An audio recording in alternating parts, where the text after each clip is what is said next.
now? Okay, I'd like to call the meeting to order.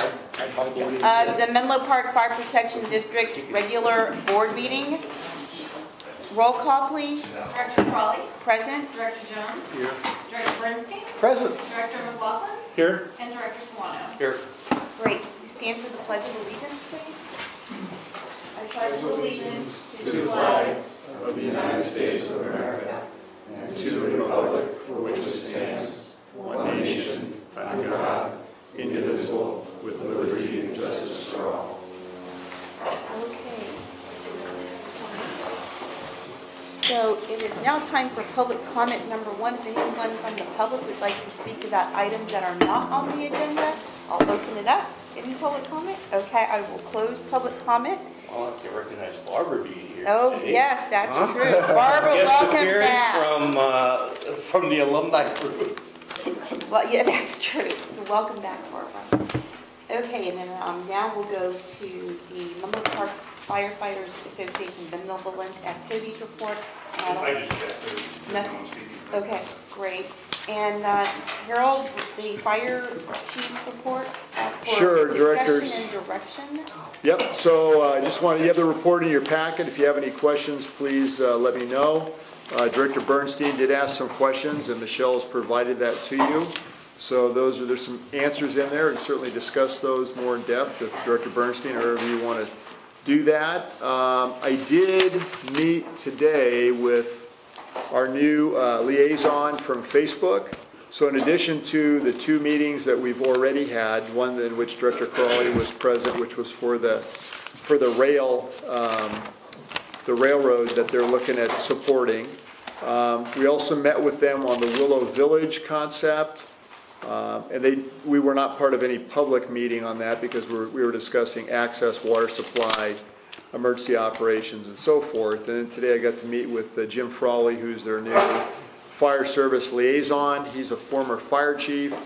Kind of nice to have that perspective on their team, which is specifically mostly up to date been facilities, security, military, and other. Former Santa Cruz chief. What's that? Yeah, former fire chief Santa Cruz. Yeah. Yeah, so it was nice to have that. He's got a fire perspective, fire background, and we spent some time together talking about how we can work together on some of these issues and concerns that we have and have had with Facebook. So that's kind of where I am on that one. And then the last thing here, and then I'll open up the questions. Actually, two things. One is we have to set a dedication date for engines 4 and 5. It's been raining, so it really hasn't been a good time to do that. And then on the website updates, if you go on the site, you'll find the 2017 annual report that we already gave you in hard copy, the 2018 two-sided one-pager that we gave you as well, and then we also provided a portion of what was required for the state, well actually all of what was required for state 2018 employee compensation information, which in that particular case does not list the employee's name, just goes by position. There is another one that comes up later that we're prepared for that has more data that they request. But the first part of that is on the website now, if you want to take a look at it. And that's it. Happy to answer any questions. Okay, I'll open it up to questions or discussion. Chuck? I just wanted to follow up on the LRAD testing. I think it would be really helpful to have a plan for when the tests are going to take place. But mostly I had a question. Does sounding an alarm require a city permit? Well, why do you ask that? Because you put in your report that you were talking, or in the answer that you were talking to East Palo Alto. Yeah, not so much a permit as permission. So one of the things that, and I think it's just being a good cooperator with the cities. I think like you maybe, and I'm not going to assume something for you, but I had assumed we would have less difficulty testing this unit than we've kind of experienced. And maybe I didn't fully understand, I think, the concern of the cities, at least in this case, East Palo Alto. Where we have a process in place with the town of Atherton already, it's easier because we have the Walsh Road siren. In the case of East Palo Alto, there's more things to do, I guess, to get it approved on dates that are set well in advance that we then have to pick from and go through a series of, I guess, approvals. I wouldn't call it permits as much as lining everybody up. And the city's concerned about the public not knowing what we're doing, not understanding what that is, and so forth. So I think we've hit more, I wouldn't say resistance, but more hoops that we need to jump through that I thought we didn't need to do. I found out from them, because there was frustration, I think, on that in talking to the police chief, that the city's comfort level is not what Atherton's is. And I don't know where Menlo Parks is, because we started that discussion. I don't know that it's going to be as easy or difficult, but I think, again, a lot of this, because they want us to go through SMC alert, they want us to make sure the city manager, the police chief, and others in the city are all lined up and they know what it is well in advance of when we do things. Well, I think that's a good idea. I mean, It's not a bad idea, but I didn't realize we were going to have to do all that. But well, I think we ought to be careful about the vocabulary. I'm not sure we should talk about approvals as much as notifications or something of that sort. Yeah. Because it's proper to notify, but again, I don't think there's any code that requires that. You certainly don't need one for your fire engines, for example, or things like that. But I think people do need to know. I mean, you get people who are not plugged into news. They need to have leaflets and so forth. It probably would be helpful to develop some form of protocol. For example, somebody at the East Palo Alto meeting mentioned a concern about the decibels and how loud it is. And I don't know technically whether that's a threat to hearing or not, but maybe we could do something, for example, where we power it at 80% for tests, but 100% in a real emergency, or some protocol along those lines. Because it seems to me that we might want to put these things outside of schools, we might want to put them other places where damaging hearing could be a serious concern Sure. for the community. Yeah. And rather than focus on one community, it seems to me we ought to get the whole district involved and have a whole series, because if we put out a mailing, people will hear it in other locations and so forth. And we ought to talk about, I'm making this up, but for example, every Tuesday at 12 o'clock or for the next 2 months or something of that sort, so that people just get used to a certain thing. But it seems to me that should be initiated by us. By the district. And I think they did a good job of reaching out, and we're kind of surprised, as I was, about some of the concerns. I don't say they're illegitimate. I think when it comes to notification, there are specific sensitivities if you're the city and it's typically a law enforcement event, right? So notification, that would be through the PD typically. So, you know, again, some more things that we have to, like I said, hoops to jump through, that's fine. I talked to the police chief, we're working it out. And we just met with the city of Menlo Park, as you know, and it sounds like they're interested too. Up until that point, I'd had some discussions with Chief Bertini, but it sounds like the city of Menlo Park's interested too. So to your point, I really don't care where we do the tests at this point, meaning that what comes first, and we're going to try and do Walsh Road first.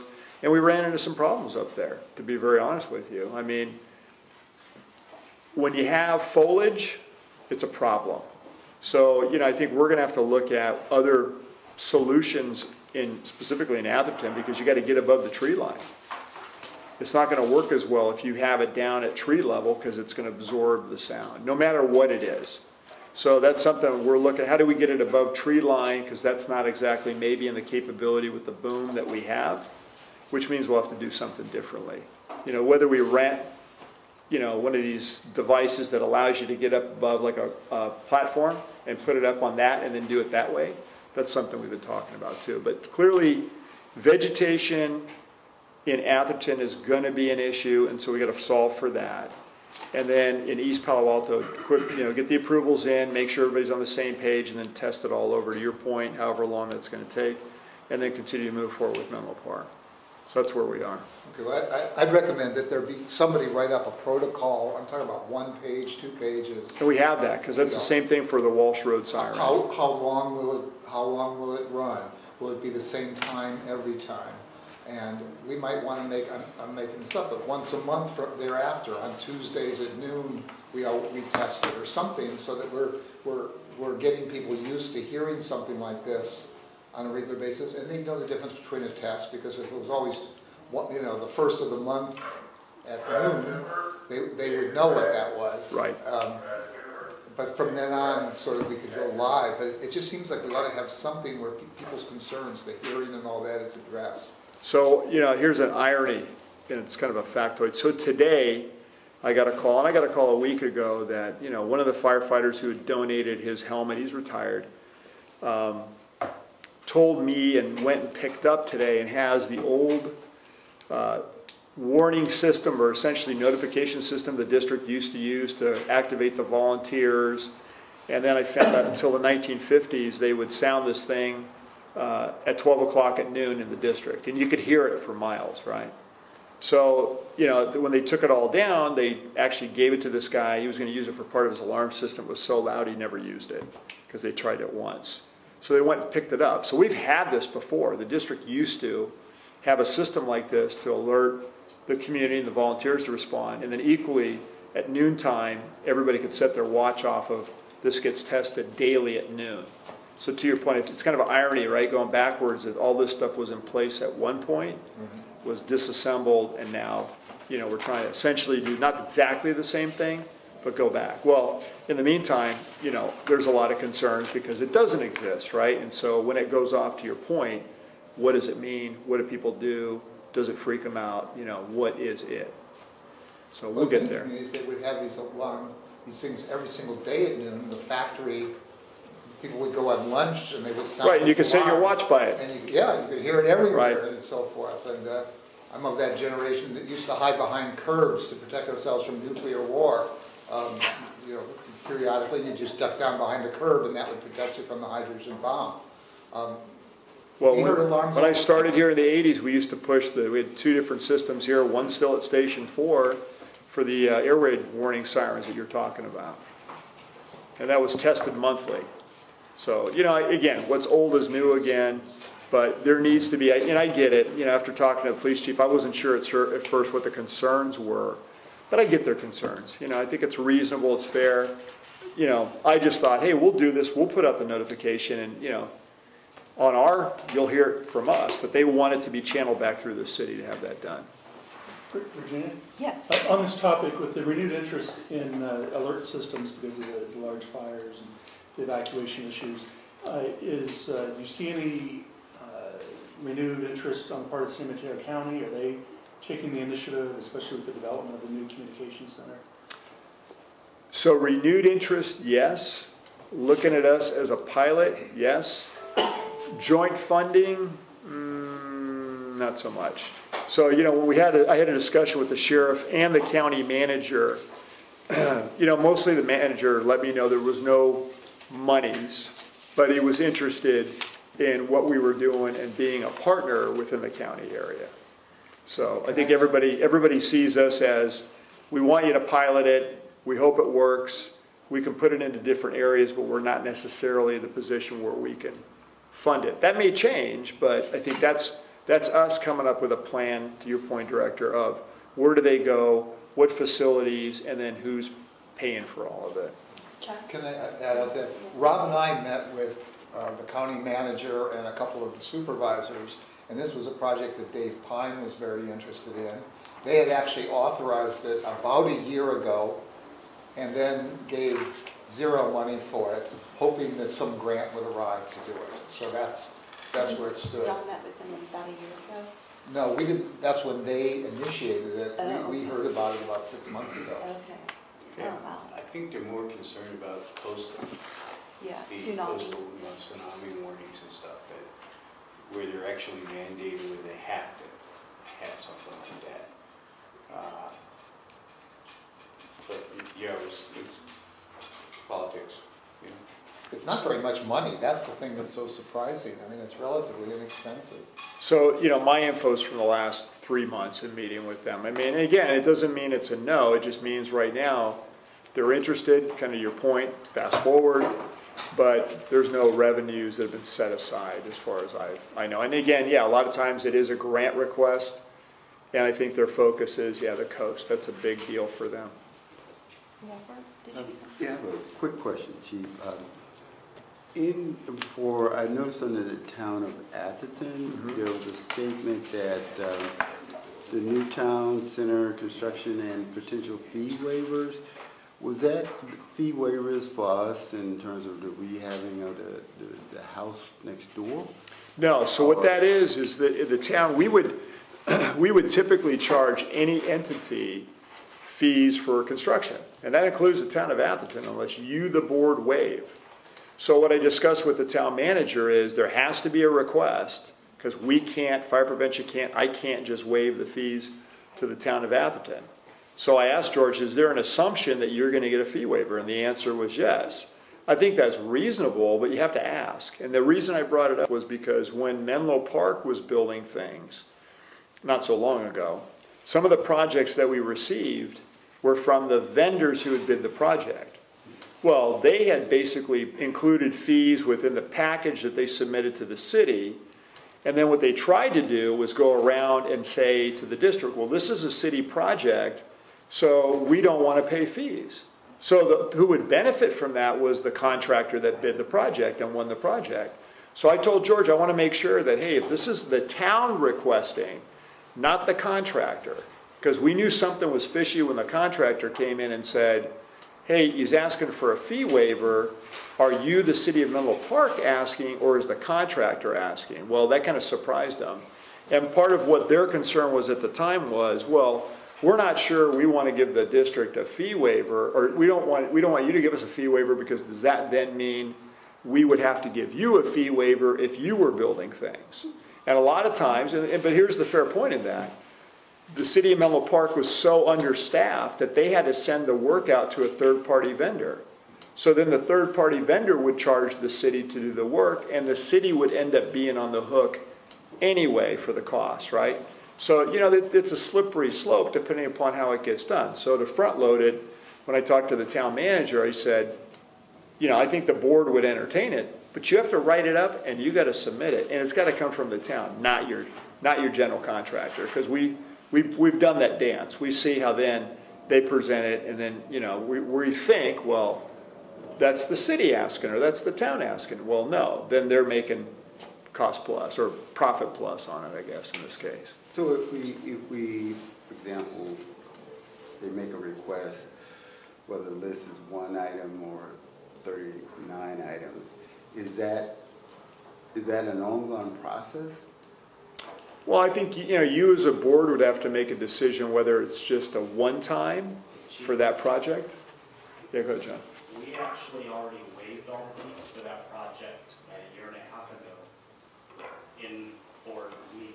We did. So I already have that as a board action for that entire project. There you go. Is that the project, the house, or? No. So this is the town center. The town center. Yeah. So anything related to that town center, we already waived the fees due to their request, and it's actually in fire district law. We aren't allowed to charge fees for public improvements. So one last question, I'll turn it over. Thanks, John. Thanks. One last question. How much was that total fee waiver? Do you have an I idea? don't know. Every time it comes in, we could do an assessment on each submittal of what that would cost. But And that's hard to judge, because as they go through, you know, you would normally charge for plan submittals, revisions, to John's point. So, you know, at the end of the day, I mean, you know, as John's mentioning, I think it's good government. We shouldn't be charging other governmental entities, but, you know, again, working with George, I wanted to make sure that we're not getting a contractor coming in trying to get a break, because we saw that in Menlo Park. So it's good if you guys already waived them. I mean, obviously that's a big deal. I don't remember that, but, you know, that's a source of contention sometimes between governmental entities. Well, in one respect, it really the source back to the city, because they reduced the contractor, that contractor reduced his cost, and he reduced his budget, and that's less money that has to come out of pocket for the city. Yeah, and it's how a city runs, I mean, or a town. So if you hire a third party and you have to pay regardless, then I understand where they're coming from. But, you know, I think that's a legitimate question too, is because if we expected it one way, and for example, let's say we were to build something in Atherton, then you kind of expect it would be the other way. That's why having these reciprocal agreements at times are helpful. because at least it lays it out. But, you know, there's no guarantee, I would say, that the town would do the same if we were to build something at Station 3 unless you asked them. But then if they say, we don't have a building department, everything's through a contractor, then there's a real cost to them, because that contractor's not giving anybody a break. It's different if you're paying city staff. And I learned that the hard way in Menlo Park. That's why they didn't want to do this, because they saw they were going to eat the cost on the contractor side. Thanks. You're welcome. Rob? I have a few. When you met with the city of Menlo Park, did they give you their list of priorities? The answer is no. In terms of what, our meeting, or are we talking about? No, their overall priorities, because I had attended their planning session and they said that they were going to. Yeah, so I They had have, like I have them off from the 28 or almanac, or something. I have them that was produced in the almanac. There was a story, and I went to the city link where they have all their priorities that are in there. I don't know that they've revised those since we've had our meeting. But they were supposed to prioritize them and. Yeah, I think that all got done within the city environment. But those existed before we met with them too. Yeah, but didn't you ask Ray Mueller as a resident for that? Yes, Did he I give- haven't did gotten he- them, that's why I was Okay. asking if somebody else. Yeah, I actually, hey Rob, That's all. I have those from the city staff report. And again, I got it off when the almanac put that in play, I just went to the link, read the story, then went to the city site and found them.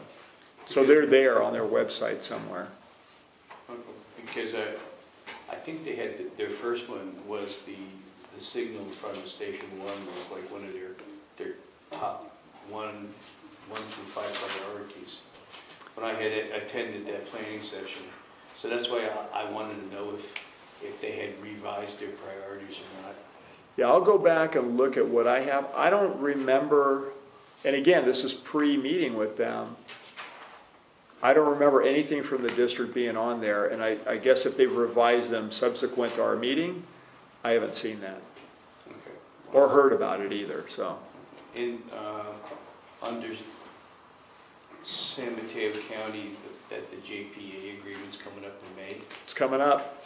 Is there a way that us as a board could look at that contract before it actually goes to the JPA? Yeah, I know it's, Chuck had mentioned it too. well, it's not just that. So, you know, in discussions with Director Crawley and Director McLaughlin, I mean, it's now starting.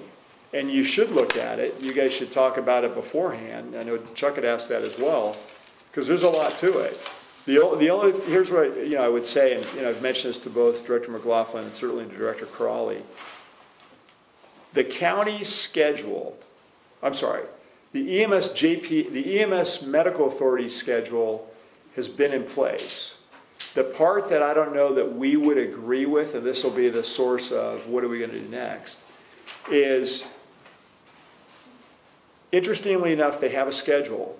But as you know, until they give you an agreement, until they give you a product, then, are you thinking we're just going to, automatically renew, right? I don't see that. So what's not baked into that is extensions and enough time, I think, for you guys and others as a board to seriously take a look at what does that mean. Because here's my concern, and I've been saying it for a long time, is we don't want to just do a reset for 10 years. Because that's what I think some people want. You mean expect an automatic yes? Yeah, I think that's part of this. I mean, I think anytime you have something that lasts 10 years and evolves over time, and I'll give you one of them, you have all these agencies in the county that have consolidated fire services under, one singular entity, right? Is it legitimate that going back 22 years, you still list all the agencies as having a vote? And you know this because you would go to meetings, they couldn't get a quorum because there's too many people on there, and then you end up not having the meeting. Well, here's my rule, it's one chief, one rep, because if you don't have that, it's, we, the district, get one vote. You could be outvoted by agencies that technically only have one fire agency now. Well, the two major concerns that I have with the contract, one is that things have changed since the last contract. Yeah. Where that 2,400 now represents the paramedics. Mm-hmm. And if they're going to continue with the same pre-medical system the way they have now, and we don't want to use AMR, let's say, that there's got to be a 3 to 5 year build out for this in order for all our other agencies to take over from what AMR is going to do. And it's just not, well, the contract's, you know, done in May, because they experienced that in Alameda County with Paramedic Plus that went bankrupt, and they couldn't handle the volume of ambulance calls. So those are my two concerns. That's why I like to see the contract, because you've got one where it's a different labor organization that represents the paramedics and its firefighters. And then two is, how are they going to build that if, let's say, they don't want to continue with AMR, and then we've got to hold a 3 to 5 year program in order to build up our ambulance response. So let I me, know, you know, like let me Woodside- alleviate your concerns on one end, okay? So Well- they've already said there's only one vendor that bid, and there's only one vendor that they're gonna pick, and guess who? It's the vendor they currently have. So, you know, and I told Jim the same thing. I'm less concerned about that, Right. because that's where all the energy has been. And I'm not gonna say forget that. I'm gonna tell you that where we really needed to get dialed in is the JPA EMS agreement between the parties, which are the other agencies in the county, the fire side. Because that ties into dispatch, that ties into auto aid, that ties into the move and cover plan, that ties into the greater alarm plan. All those things, and I'll give you one example, we've added resources, others have taken resources out of the system. When the economic downturn hit, we had agencies that were replacing engines with ladder trucks for running medical calls. I would have never done that. I would have never suggested we do that. So, you know, what does that mean? That means if that truck is on a medical call and you need a truck, guess what? We're going. So, you know, that's the part where I think as we've added, as we've grown, and others have shrunk and contracted, call it consolidation, whatever you want to call it, they see it as efficiency. I see it as a debit to the system. So I think that's where the nuances are going to be. I think it's a good system. There's a lot of pros in it, but there's also things that we got to go in eyes wide open. And I don't think this board, I can tell you, the staff, we've talked about it for a long time.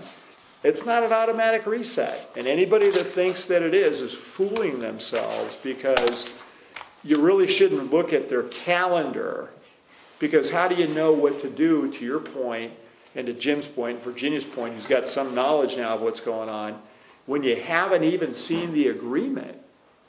I mean, when you get the agreement is when you finally get to say, oh, this is what you negotiated with AMR. This is what you want to negotiate with the JPA. So, you know, what I find to be kind of interesting is the county's got to approve it all, but there's an assumption that it's just going to be status quo, whatever they say it's going to be. There has been zero negotiations, discussions about what we, within the context of the EMS JPA, want to see happen going forward. That has not happened. So when do you expect to get the contract or the agreement? You said that Well, you have so not seen it yet, but do you have any idea as to when your group is going to see it? So the component pieces very soon is what we understand. We understand because the AMR portion is already there again, single vendor, no change. That's the easy part. Right, it's the ALS JPA, what's the operating agreement? It's not even the oversight agreement. It's, and I can say I've had one presentation on this at the county chiefs meeting. It was done by county EMS. It was a last minute scheduled item, and we got it as a PowerPoint, no handouts. So, you know, again, there's nuance in all of it, right? Chuck? I just want to reiterate, one of the things I'm concerned about is the way they've interfered with our arrangement with Palo Alto. Living on the south side of the district, we need Palo Alto to be part of a mutual thing, and the fact that the county has interfered with that is troubling to me. Well, so let me clarify for you on that, if I misrepresented at one point. The county said the chiefs need to approve that, not you, the board, to move forward. So in follow-up, most recently, because I'm now, going through everything, and checking with our staff and with Palo Alto does not have an agreement with San Mateo County. Palo Alto Fire has 201 rights. They run their own ambulance system. Equally, they don't have an agreement really with Santa Clara County for services into San Mateo County. So, and to differentiate, that's ambulances. So the real question is, if we did ALS engines 1-for-1, would that be acceptable? And I think Palo Alto's got an interim chief. That's the question, right? And then would we do the same thing? That's where this got a little sideways before when I brought it to you and there was these issues. That used to exist, but maybe not even correctly because county EMS needs to bless it. So one of the things that I've referenced in any kind of agreement I would suggest to you when we move forward is I would agree that needs to be a component. And it's not just here with Santa Clara County. We border Alameda County. We're the only fire agency that butts up against 2 other counties.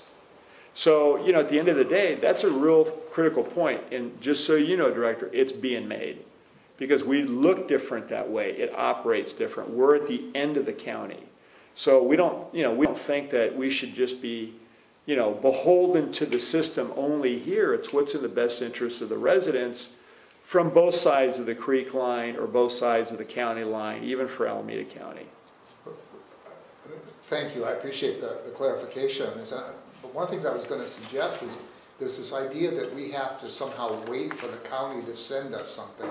I don't see why we have to do that. Why don't we put this on our next agenda, discuss what we'd like to see, what the issues are, and then we take it to them and say, in this agreement, we want to see this, so that we don't see a draft. I mean, they consider this in the draft that they're doing.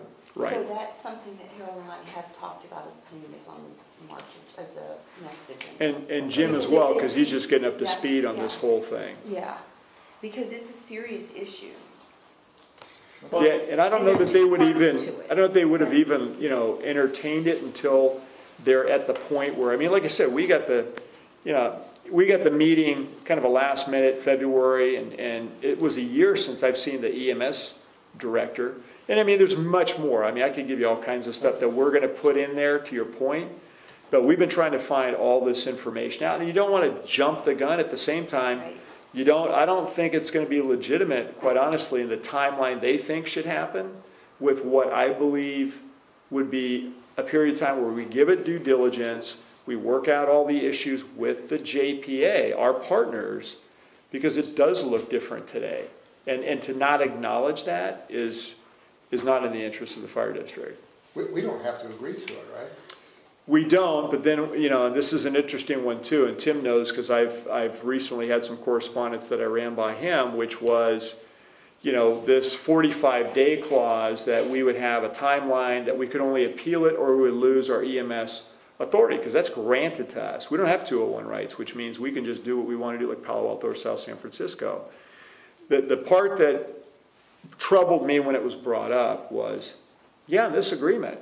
Current agreement, you get 45 days and they can strip you, okay? Not entering into a new agreement, which is it's unreasonable. Who would exercise a 45-day rule that we would only have 45 days to make a decision? For a new agreement. Right, on a new agreement. So I think where the nuance is on that and the discussions I've had was, well, you got 45 days within the current agreement. Okay, I get that. It could be we'd made that decision. We wouldn't have the ability to be paramedic first response. But why would we do that? We have more paramedics and have put more medics in the field with units beyond what was ever done than anybody else. So, the district provides a very high level of service. That wouldn't be something that we've done. I think we've been a great partner for many, many years. So, I hope it wasn't, I'll take it within the context of not really understanding it legally, but that's something Tim's looking at that right now within the current agreement and the language that it said. You got a new agreement, and this is really, it's going to ultimately be if the EMS authority wants to exercise, we're going to do it by this date. It's really a question for the Board of Supervisors, which is, If it doesn't get resolved by then, why don't we just do an extension so we can work out all these other details? That's fair and reasonable. It may have to come to that. It's my understanding right now, we have, there's a JPA meeting scheduled for May 15th. Correct. So what opportunity is there for us to be heard on our concerns? If the next meeting is the 15th, and that's the date scheduled for voting on the new Right. contract. Well, and there's the key, right? I mean, you look at what they've given us so far, the discussions that have occurred, it's not reasonable at this point. The Chiefs group hasn't even met again since we had the meeting with county EMS to even have a discussion about where the partners are. We can always call a special meeting to have. a I think discussion we're on gonna this have issue, to, yeah, because- of timing. That's why I a wanted, couple yeah, more Rob, yeah. It's a perfect storm for them, for For- AMR. Okay, they've got the ambulances, the county or the JPA supplies all the equipment, right? The ambulances, everything is supplied to them. AMR provides pretty much the paramedic. I mean, we even supply the project manager, correct? And the clerk. Yeah, what you have is program manager, which we want to keep, Who's the lead? the fire district. Yeah. No, the JPA. Oh, yeah. We have a project manager that's not a county employee, but he's a Yeah. JPA employee, and then a clerk that's a JPA employee. Correct. Right. That's I not a didn't want county us to employee. think that we Yeah, were paying you for it need to have alone. you need to have a program in order to figure all this Yeah. out. So, and dealing with this for a number of years, I finally got caught up with it. And then the equipment's furnished by the county too. Some of it. Not all of it. Okay, We, the district, have who owns the bought trucks? The ambulances? AMR. AMR owns the ambulances? Yeah. We don't own the ambulances. I thought you meant equipment like what we carry. The county doesn't lease back the ambulances? No. But let me just, again, let me caution you. I'm not worried about AMR. Right. That's not where the issue is. Right. The issue is our relationship within the JPA, the partnership between all the different jurisdictions in the county. That's the real issue. Right. AMR has been a good partner. They've had, good performance. We have zero complaints. Now, go back 5+ years ago, terrible. Now, really, really good. So, part of that was them changing, and also the county going back and saying, we're not going to have you work back through AMR. We now have a separate contract between the JPA and the county. That's the better way to do it. Before you had government, private, government. Okay, I don't even know who did that. That's insane. And then now we have basically government to private, government to government. That's the way it needed to work. But yeah, again, I think what a lot of people have been focused on, who's the ambulance provider going to be? Now we find out AMR is the only bidder. AMR is the current provider.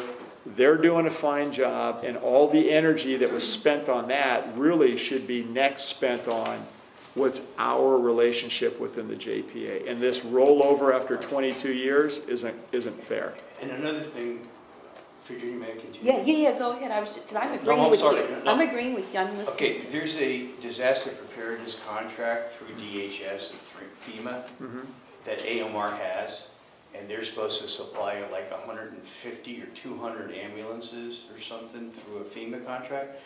What, of course, I'm going to be concerned about, or our county should be, is that if they have to deploy those 200 ambulances, I'm sure they don't have them in a garage, just waiting for them to start. So they're going to take some of the services, I'm sure, from all the other. That's why I would like to see the contract, like Chuck's talking about, to see if that does come up.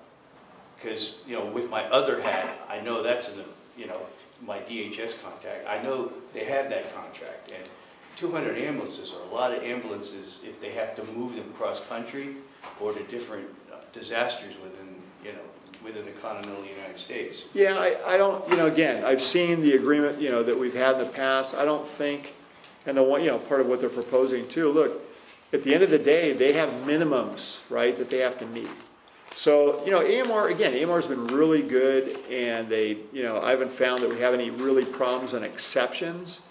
And, you know, I don't think, you know, I think that's a concern, but I don't think that's a concern even when they've had disasters and done that we saw any changes whatsoever to performance. And, you know, here's the thing about San Mateo County. They're making money in San Mateo County, so this is a good county for them.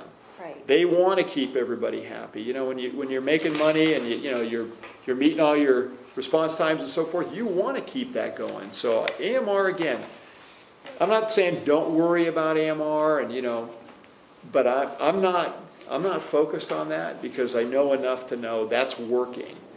It's the again, this is where I think everybody's got all the energy in the room got sucked into that. And what's missing is our relationship within that JPA. Because if the expectation is to roll it over for 10 more years, that's not legitimate and that's not fair. And if the expectation is to follow county EMS's lead and say you only have this amount of time, that's not reasonable either.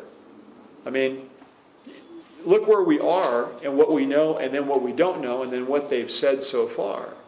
And, you know, to be very, you know, to be very blunt, those entities that like the way things are, they're not raising a stink because they're just happy with the way that it is. I don't know that we're not happy as much as due diligence says going forward, a lot of things need to be different, including, as we found out, we can't really do auto aid with Palo Alto the way we want to do it, because we find ourselves backed into a corner of Mother May I, where this board shouldn't have to deal with that. That's ridiculous. And other cities have the same concern, some of these other cities. Yeah, and I think, Right. Yes. So I think it's not- as we're not you alone, know, thank goodness. we've been hearing some of that. But Yeah. it's not everybody. Some agencies Yeah, are very happy with the way everything. this is. That's, yeah, especially those who don't have fire departments. Or they it's had their all own about the ambulance money. Right. Like South San Francisco or Woodside, I mean, I wouldn't be concerned either if I had my own ambulance service. Well, you'd be surprised. I think South City has concerns, but they're Right. probably a little bit different than ours. But we're not And- really, conceptually, they're not that different. Well, they got 201, so, Yeah, you know, when you that's run the your own difference. transport system, it Right. looks different. Right, But they're fully participatory on the engine company first response, Right. right? Right. But they have something that we don't to have. transport, we don't. Okay, those two cities do, so.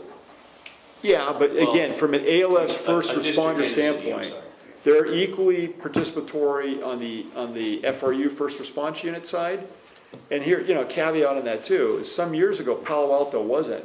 When Chief Nickel came to Palo Alto, he subsequently has left, right? But what he was successful in putting in place is Palo Alto used to run primarily transport ambulance paramedic. Not always on the engines. They run engines and the transports now. They have paramedics on everything. What that does is it opens up the opportunity for more of a reciprocal look on both sides, right? For us, the creek is not a moat, and it should be reciprocal on both sides in an agreement where that serves people, you know, whoever the closest unit will be, which, by the way, if the county dispatch center gets redone with a new CAD, it can see all that, right? All we'd have to have is AVL for Palo Alto, which, by the way, has advanced vehicle location already on it.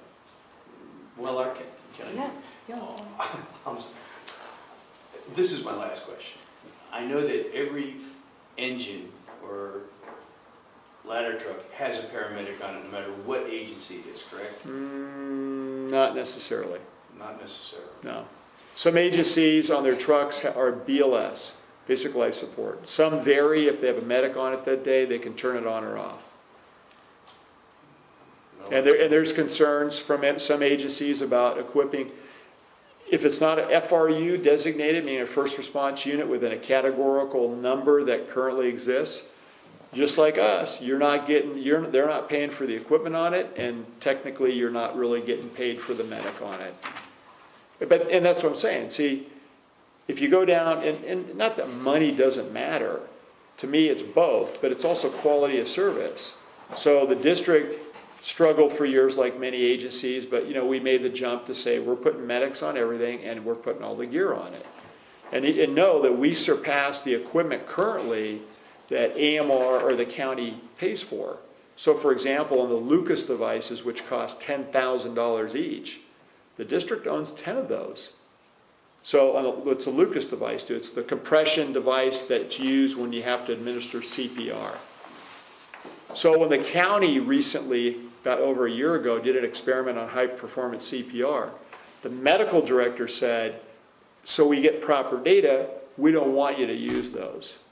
Okay, besides the impact to the crews in the field, that was $100,000 of equipment not being used.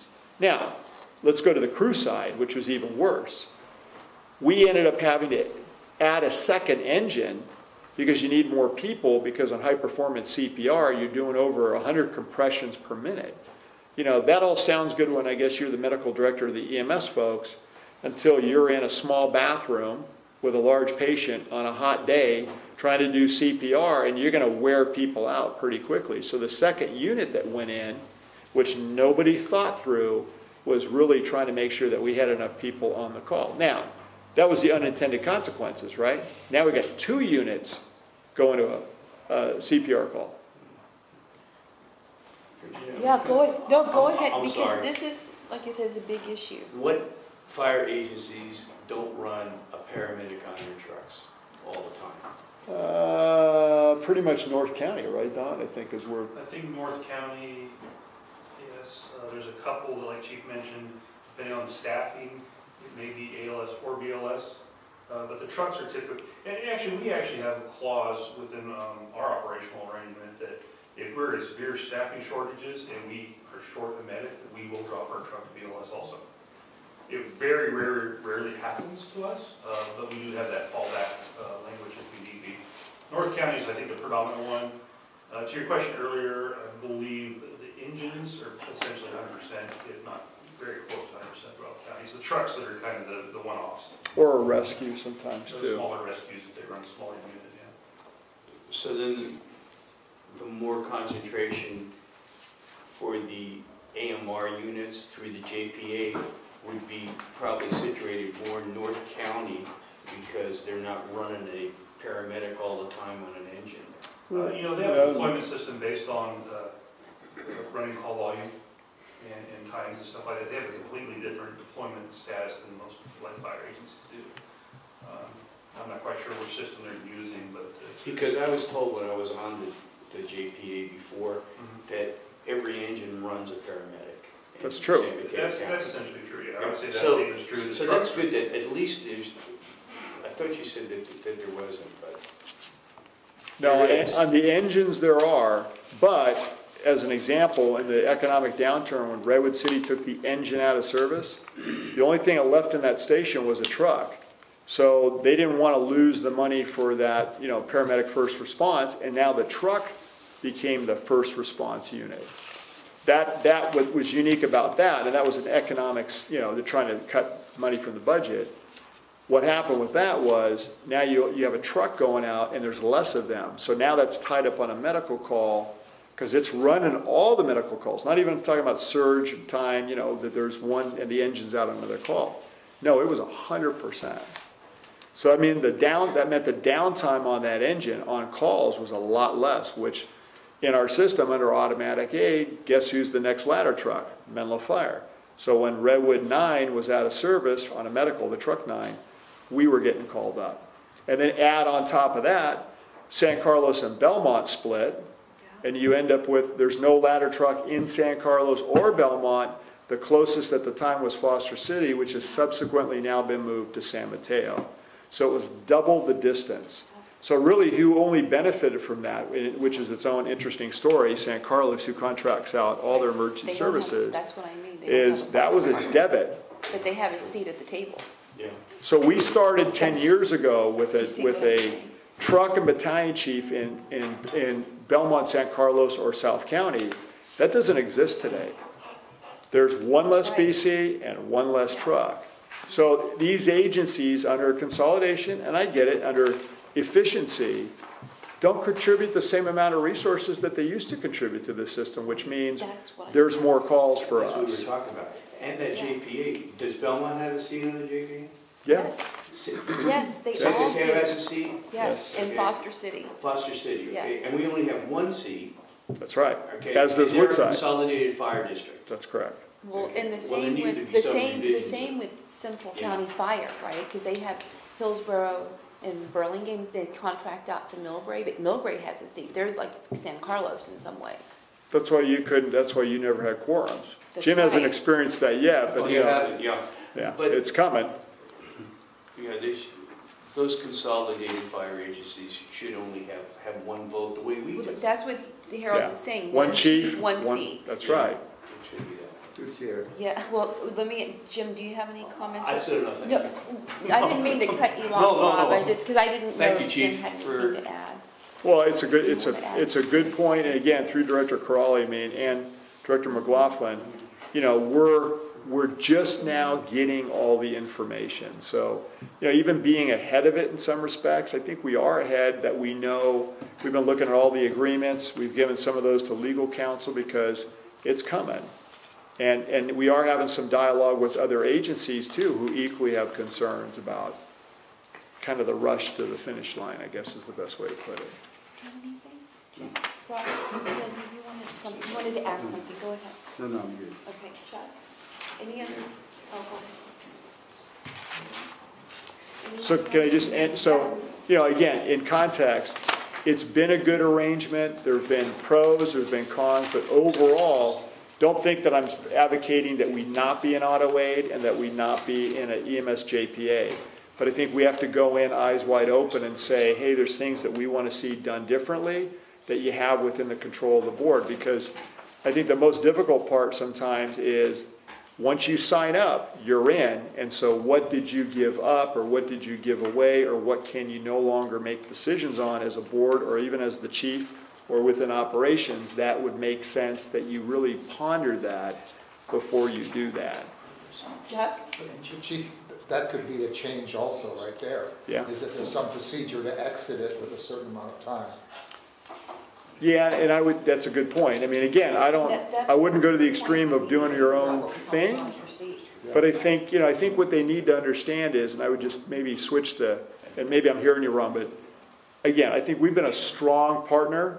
We entered this system with less resources than we have today that we provide both in the number of stations, units, and paramedics. The fire district, not bragging, we're a powerhouse in terms of resources on the street, paramedics, and the way in which we run our system. So there's a lot of attention spent to the quality of services, I guess is the best way to put it, that we deliver to the public. That's not to say others don't do that too. I think we do it as we plan for the future. And here's the thing that has, you know, we all know, is traffic the same as it was 10 years ago? No. Are the agencies the same as they were 10 years ago? No. So to go into something with just that in mind, just knowing that, there has to be some changes. So knowing that we'll probably have to have a special meeting, do you have any sense of the timing of when we should schedule that? First part of April is what I would say, just based upon having some of the meetings, like the chief's meeting is the first 25th. Wednesday. Is that the Is it the 25th of March? That's what you have in here, right? Oh no, that's the county chief's meeting. You said on the 25th, I'm assuming that's March. Yeah, no, we meet the first Wednesday of the month. Okay, Yeah, the 3rd. So after that, we'll know more. okay, okay. Because I'm assuming that's the first, you know, the first time that we're going to have the discussion in depth versus a presentation. I know, the main thing is I want everyone to just kind of be flexible with your schedule, because I think we're gonna have to figure out the terms for what we want to use. as Absolutely. terms. Okay, Absolutely. It is not, I would not roll over on it. forever. Origination of the last contract. Yeah, but even before, when we got on the board, it's been going on, right? It was. Yeah. Okay, anything else? Okay, then I will move on to the consent calendar. Does anyone want to take anything off the consent calendar? I just want to thank Michelle for clarifying the minutes. Sure. Okay, thanks, Michelle. Okay. Okay, is there a motion to approve the consent calendar for items 3 through 7? I'll move to approve the consent calendar. Is there a second? Second. Okay, all in favor? Aye. So it's unanimous. So that motion carries, and now we'll go to item 8 on the regular agenda, which is to accept this report as presented and discuss and adopt the recommended City Gate and Fire Chiefs Planning Program flow and process. So Harold, do you want to kick this off right now? Yeah, so, let me just get to the first page here. It's page 21.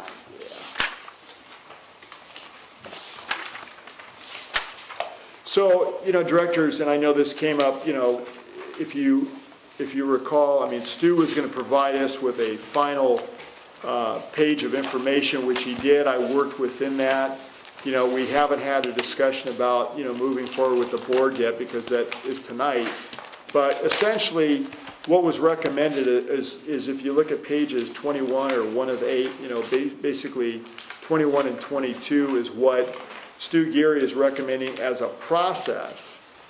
That said, there are other items that we haven't, moved forward, but I think a lot of those were set already within the documents that we accomplished. So, we've gotten some more things in since then, and I think, in talking to the president and vice president as director, not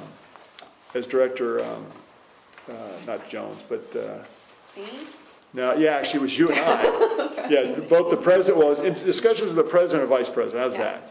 That we've decided, hey, let's focus on the letter and information that Stu brought forward, which wasn't in time for the last meeting, and let's bring that forward and focus on that today. That's not to say that all those other things are not in play, because I think that they are, but, I know Director Bernstein raised the question. Hopefully I answered it to his satisfaction, your satisfaction regarding where we are. I mean, I'll go back to the president and vice president. That was the context of our discussion, was to try and bring these items forward, which is what Stu and my recommendations were from the last time that he corresponded with us. Okay, so basically what we're looking at now is just this process. Process, yeah. Right, just to. Well, it's make up to you. sure You can that- look at all kinds of, whatever you want to do. No, I know, but I mean, because we want to get this done so that we can, move forward in an orderly way. So I'll open it up for discussion. Jim, did you have? I do. After reviewing the board interactions and rules of engagement section, I went back and looked at Policies and the procedures. policies and procedures that the board operates under, and I think they're fundamentally at odds with one another. To be specific, this proposed interaction would relegate the director, the board member, to a position of reviewing documents completed by staff within the committee meeting. If we go to the policy that is in place now, that guides the standing committees, it's far more active. It says, like with regard to the strategic planning committee, it says shall oversee and provide policy and direction on matters. There's a huge gap between review and then that kind of active participation. Can you read that again? I think that the first part. Says strategic planning dash shall oversee and provide policy and direction on matters related to departmental strategic planning, including facilities, apparatus, etc. So it's the direction here, or the policy Very here, specific. very specific, but also calls for very active engagement and role versus review, which I regard to be as rather passive.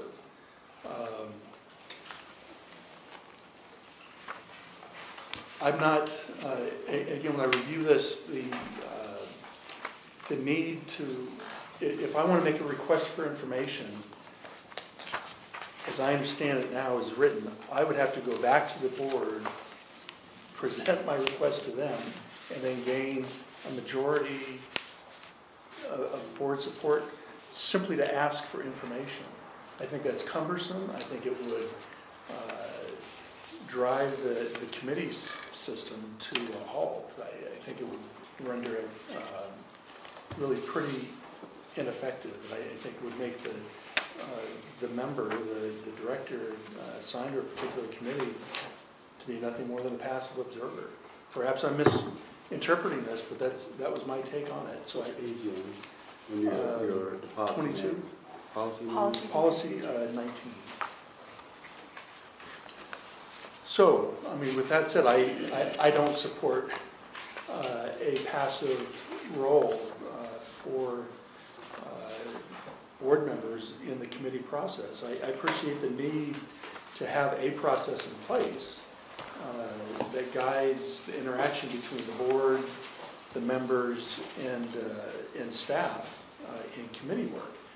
As a individual director, I have no authority, and I think that's what to give direction or pass on something.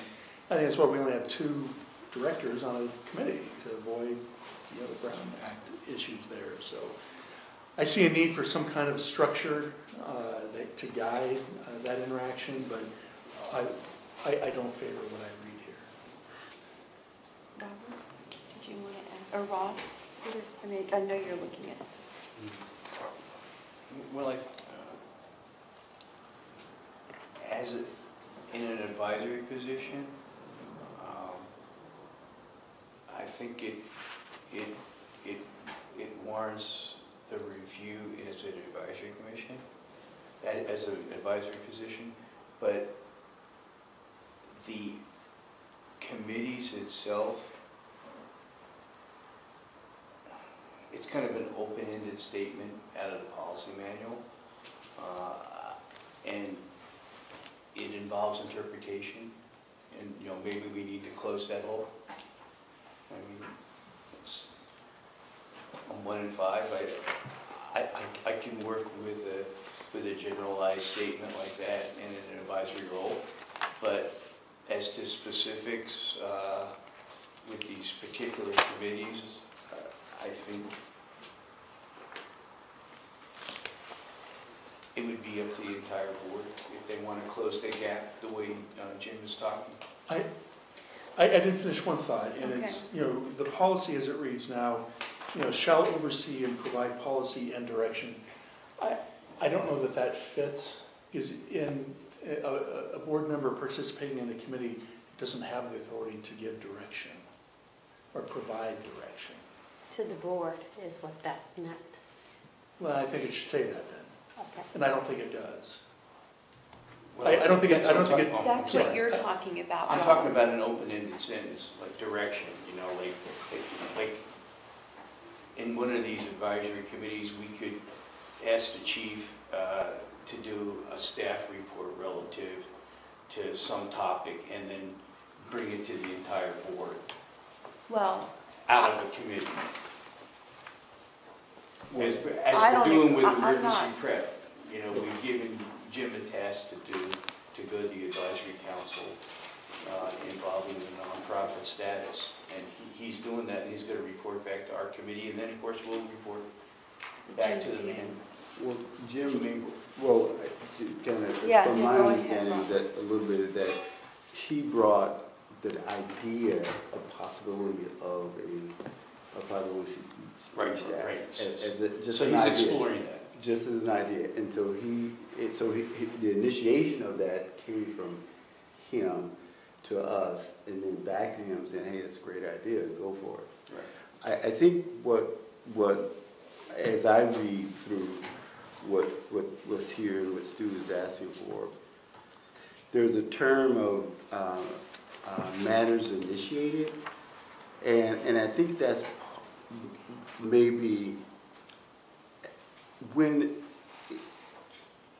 new items, new thoughts come up that we may have as a board member about any issue, the question is, do we then take our initiative, which is our thoughts and our action, and started having staff do a lot of body of work around that thought and around that action. You mean with or without board? Well, if we're gonna take the initiative to have a thought, we need to figure out how we're gonna get information about that thought. We have that for future board board agenda items, right? Well, I don't know. This is what I'm trying to get to. What process, I think Jim is looking for, what process is gonna be used? Because I think part of what I heard, what he read, was that the board would take, or the committee can review certain items. And those items may or may not necessarily be part of the priorities that we have established for that particular committee. If it leads the committee into another direction, another thought that's not part of the already existing priorities, then how do you gain, how do the board, do the rest of the board members, like, say for example, you two, what if they decide, hey, this is a new thought, this is an idea, how, let's get some more information, and it's not part of priorities that we have set. That's the So problem. who then decide to go that direction? Is it those two, or should it be brought back to the board? Say, hey, this is what we want to do. What do you guys think about this as a board? Because it's taking us in a different direction. Who then decide? This body or those two? Because if you say, well, they have, and I'm just going to take it personal. It means they then decide what direction to go, send staff off to do certain things, and then staff do all this work, come back, and then we decide, hey, we don't want that. We don't want to go that direction. So I'm with you. he did see that, because that is the I'll call it the trap door, is as a board, you have a good process for introducing things that come in through the board, right? There's a process. As the committee chair, it says you can add anything you want to the agenda. So if you want to say, I want to sell Chevrolet, cars, you could add that, right? You can add anything you want. That's what he saw, was the board's policy driven, the board is process driven as a unit, but the committees had an Achilles heel. When you're the chair, you can bring anything you want, put it on the agenda, and backdoor the system. And that was the concern. And I think, to Director McLaughlin's point, I think that wasn't his intent. I know it's not my intent to, make it so the board is less effective and, make it so the policies don't apply. His focus was any kind of things you can just add in. Why is that in there? Why is this not going? What's driving the agenda? Is the committee driving the board, or is the board driving the committee? Meaning there's a process of workflow. It wasn't to constrain the board, it was to make a process flow. Right. That what should be the way. I don't think that you think that the committees should just go off on their own. I do not. I think there Right. should be an Be a orderly structure, process in right. place, but I don't want to see what I would regard as micromanagement, where a committee is given a charge to examine an issue.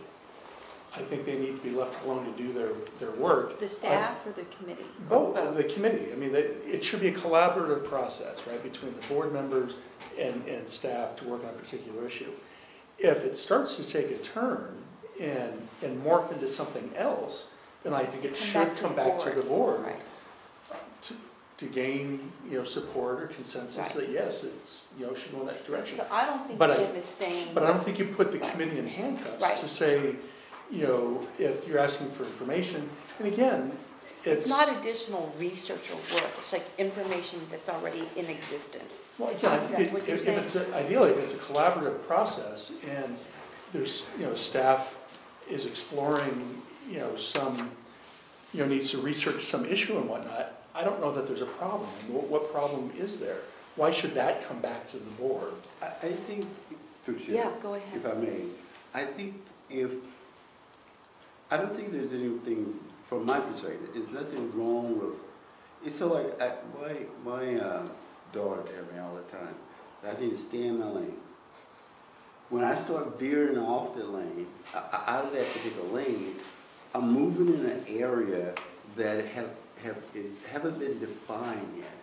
Is within the scope that we have set for the committee, I think, we have set that scope, and anything within that scope is fair game. Once it starts, and you may not. I think that's what he's saying. Well, let me finish. Okay.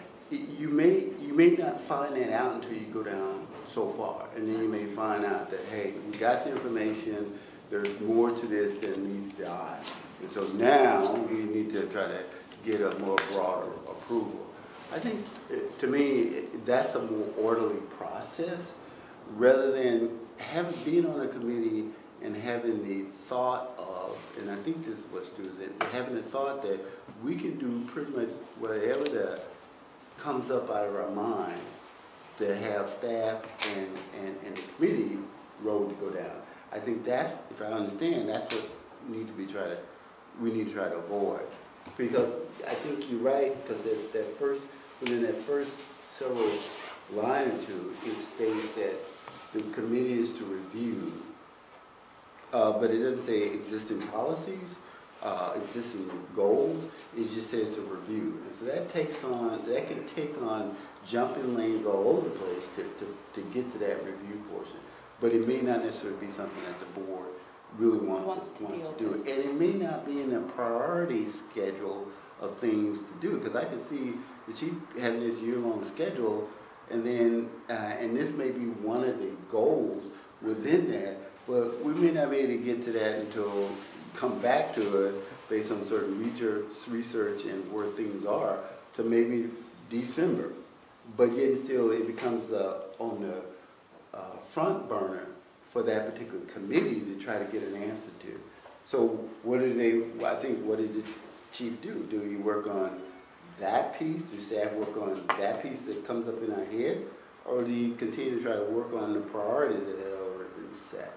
And that's the dilemma that I see that we in at this point, or the community is, because I sense that too. But how do you stay in your, how do you get the information that you need, and how do you, if it doesn't fit into your scope, how do you get approval from the board? Because the board would have to change the direction. If the board said, yes, let's go with that, the board is going to have to change the direction of whatever the staff has in terms of priorities. Chuck?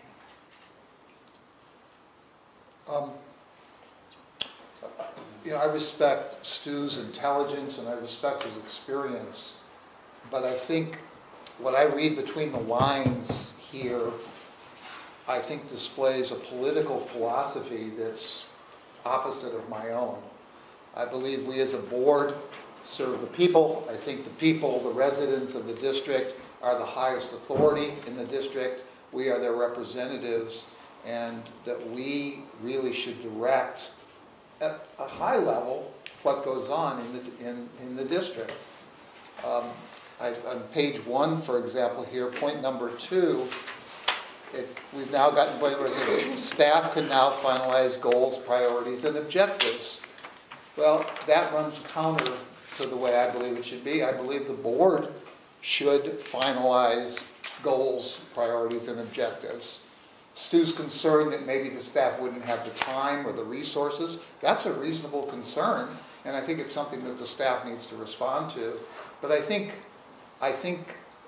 the staff needs to recommend things that should be done, the board should discuss them, and then decide what the priorities are. So I think this displays, again, a political philosophy that's entirely at odds with the way I think. I refer to page 2 here now. I think we've solved the problem in some ways. Point number 1 under board interactions and rules of engagement, he's recommending that new additions come up before the board and we decide what will be on our agenda. That's exactly what we do right now. That's already the process. Well, yes and no. That's what's stated, but it hasn't been necessarily practiced Well, in let that me- way. let- So let me that's say- why it's written excuse me, like this. Madam Chair. Yeah, go ahead. I'm speaking, and I don't agree with you. I think it is the process, and it's what we've done. And there may have been abuses, but if there have been abuses, I would say they were more in terms of perhaps chair our presidents overstepping their bounds, whether it's me or someone else, rather than individual board members. But we have this process, it's already there, so I guess I don't see what the risk is here. And I'm particularly troubled by 3B, where it says committees do not initiate new actions or work programs. This idea, this is where we get into this sort of idolatry of the bureaucracy. Bureaucrats shouldn't be running stuff, people should be running things. And I think the committee needs to do its work. If the board assigns something to a committee, the committee should do it. But what would hurt, what does it hurt if two people in a committee discuss some topic that no one's discussed before? We don't know what we don't know. I might have this idea that I think is brilliant, but I sit down and I talk to Robert about it, and Robert convinces me it's not such a good idea.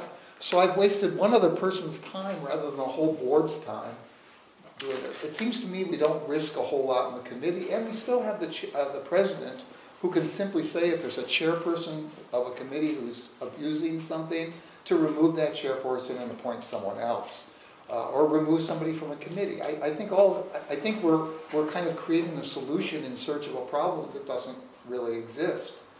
Like Jim, I agree that an orderly process is important here, but I feel totally hamstrung by the Brown Act. I can't talk to people about things, and I think we get new ideas by talking. And doing it with 5 people in a monitored thing, this is an awkward thing at most. Worst case, we have 4 hours a month to do that. But wouldn't it be nice if you could sit down in a smaller group, discuss things, get some ideas? I think the committees can be a little free-form. It's not going to take the board off track. The idea still has to come back to the board. If the second member of the committee feels like he's being abused, he can speak to the president and it can be fixed. I just don't think there's a serious problem here. I think we've got a process right now that we're working on for this year. I don't particularly like it, but I think what we've done is Stu has summarized some general things here. It's in the chief's court right now. He's supposed to come back and tell us what's possible or articulate it. That's not how I would have done it from the beginning, but that's what we're doing right now. I think we ought to let this play out as it is. But I would hate to see us... What, this, right now, this? No, or what? I don't want to vote on this or anything, but I would like to see this, the things we've recommended, these various goals, I'd like to see the chief talk about what's possible, to maybe articulate them a little bit better, to talk about what his understanding of them is, to make sure that that's consistent with our understanding. And so we're waiting for the chief to come back to us on the goals. I mean, that's what this says to me here, because these are already outlined and they're waiting now for the chief to flesh them out. I don't think that's the way the board in general should work, but for this year, I think we ought to proceed on that, let the chief come back to us and recommend some goals, and then we decide what our goals are going to be. But I would hate to see us memorialize this process as the process for the board. I think it's too restrictive. I think it runs against at least my democratic notions. I'm disappointed in this. I don't think it represents what we hired Stu to do. And I'm sorry, Stu, if you're watching this video or something, but yeah, I just don't think this is really on the right track. Thanks, Rob. What I've been asking for in order for me to formulate the goals and objectives I think the board should follow is the accreditation process that's being completed. And in that accreditation process, there's a strategic plan that's prepared, and that's Chief Long, and it's reviewed by an accreditation committee. As part of the overall process. As part of the overall process. That's just one component of it. Right, and then it comes back to the chief staff, and that would be the document that I'd want to see before I would formulate any strategic plan, either a 5 or 10-year plan, relative to the direction that our board should take. That's what I would want to do, because I would like to see the operational end being completed with the accreditation process, and then us, kind of the way Santa Clara Fire has it, where that they have the operational end prepares a strategic plan, and the fire district prepared a business plan, or business strategic plan that supports the operational end of the organization, and it gets the operational people and staffing together with what the board, as what Chuck said. I mean, you know, we serve the people here, and one of our main goals there is keep everyone safe, and so we're the final authority, and Yeah. that's what I would like to see. Thank you. Okay, do you have anything?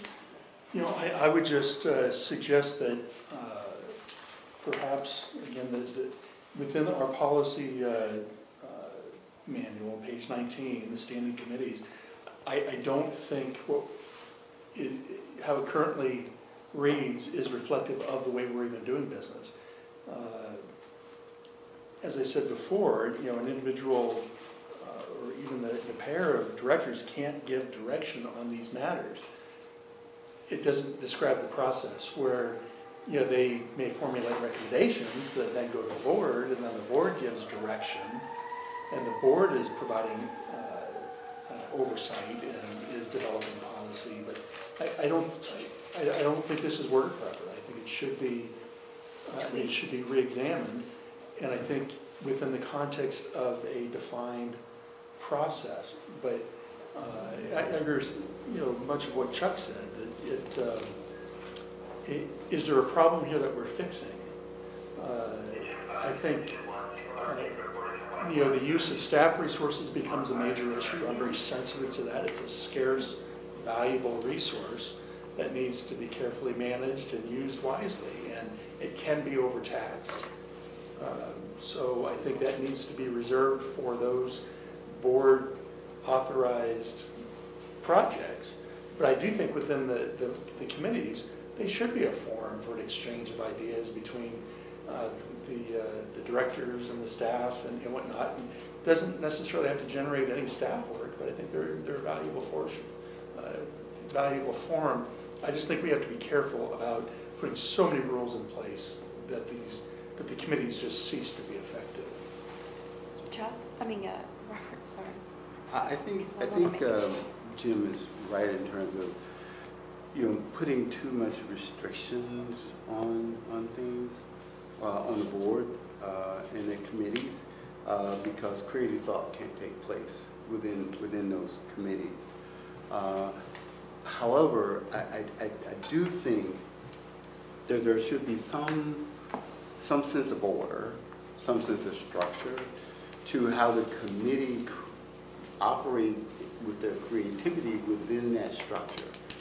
For example, what Stu is saying, if I read this correctly, and I'm still thinking going back to the policy manual, I think that statement, there's somewhere that needs to be modified to where it makes sense, and I think some of this, what Stu has outlined, will probably fit into shaping that, and whether that's an appropriate area, for example, to have the personnel human resource committee work on that, or what committee should be assigned to work on that particular policy piece, to bring back to the board, to work through it. I think that same process should work with each committee. Whatever, and we have 6 areas here that have been defined certain work objectives within those areas. And some of those have committees, you know, assigned to it, like community safety and preparation. That's pretty much, as I read it, part of some area where the EPREP committee would get involved in or to look at. Maybe I'm wrong. On emergency planning for the future, that seems like a strategic planning committee kind of activities. So even within what we have here, there are already existing fiscal responsibility. That's the finance committee, employee relations, human resource committee. Those are already defined committees that we have for work that need to be done. And if we look at the objectives within each one of those defined areas, it kind of highlights areas of work right now that could be done and should be done. Anything beyond that, I think is where this new idea within the committee, if it doesn't, and the student talked about it, it says, if a request materially impacts the annual work plan. Once I think the chief comes back to the board with evaluating the schedule of work, but we already, I think we have a priority. I think these are in priority, maybe not. Maybe not within each one of the theme areas there's a priority, but maybe we need to get to that. But the chief is going to come back with some schedule based on what we have here of where he sees how to put the best use of his staff. Now, within that material, that idea to come up, if it materially impacts the annual work plan, and then you request some information, then if we request information, then how do that get approved if it's run contrary to what an established order of work within the committee as well as within the whole district? And I do believe that we should be for the people, but I don't know how many people in the district, about 70,000 people.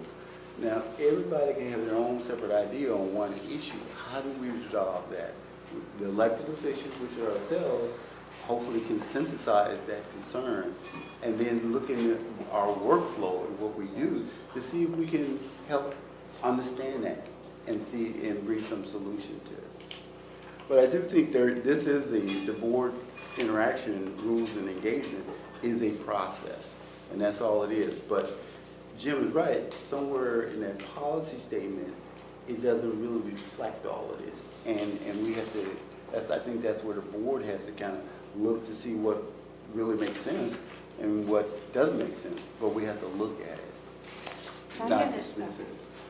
So I want to add some comments because I think the feedback that we're getting is very good, and there's no way that I want to stifle creative thought and workflow, but at the same time, I mean, I'm going to take on what Chuck mentioned in number 3B under board interactions and rules of engagement.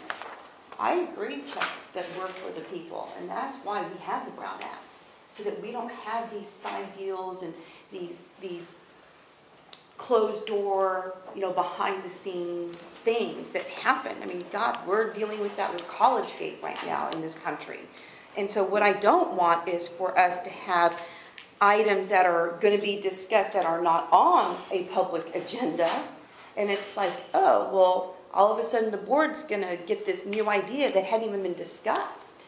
And I'm not saying that the process that I'm not saying that you're for closed door meetings or whatever y'all want to say, call it. I just think that the most transparent thing is to make sure that when we have this discussion, that this is out in the open. We're 5 board members that represent the entire community. And it's great that if you have new ideas, but bring those new ideas to the board meeting so that the public and the entire board who represent the public can hear those ideas, because sometimes those ideas are great. So let's have that discussion in an open meeting and not in a committee with just 2 people where it's going to be, we talked about this and no one else knows, and it wasn't on the agenda. And I'm reminded of a comment that Barbara made, I don't know, a year and a half ago or so, where she basically said, I don't want to have to go to all the committee meetings just to see how the board is, what the board's going to be discussing or what the board's going to, how the board's going to vote. Those discussions need to be in the public realm, in our meetings. These are our meetings. And to have these discussions at these committees, of these new ideas, I just think that does a disservice to the public who we represent and to the board members who might agree with you on the idea and think, oh, that's not a bad idea. And the staff might say, oh, well, we are already doing this. Or let me give you some more thought on, how this looks in the big picture, instead of, 2 people going off in a committee meeting saying, oh, we want to do these things. I don't think that serves the public at all. And that's what I felt like we've been having for the last 2 years. Unchecked, by the way, 2 or 3 years, unchecked. So I don't want, I've been saying since the beginning of this year that I don't think that the committee should get ahead of the board, and this is exactly what I mean. That doesn't mean that there's not a discrepancy in the policy and procedures that you brought up, Jim, because I think you brought up a good point when you and I talked about, because you had mentioned this concern, that you were just, requesting information, and the public, as you know, can do that with a PRA request.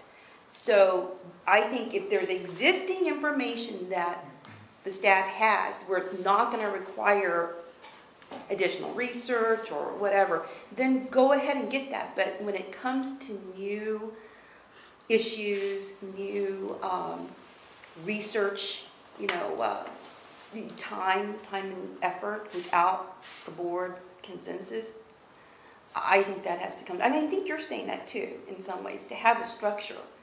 So I don't think that what Jim is saying is contrary to what we're saying. I just think that maybe you're trying to, or maybe y'all are saying, what's the definition of a request, right? And if it's a request of information that exists, like an old staff report that's not going to take a lot of staff time and research, then I don't see the problem in giving that to a board member.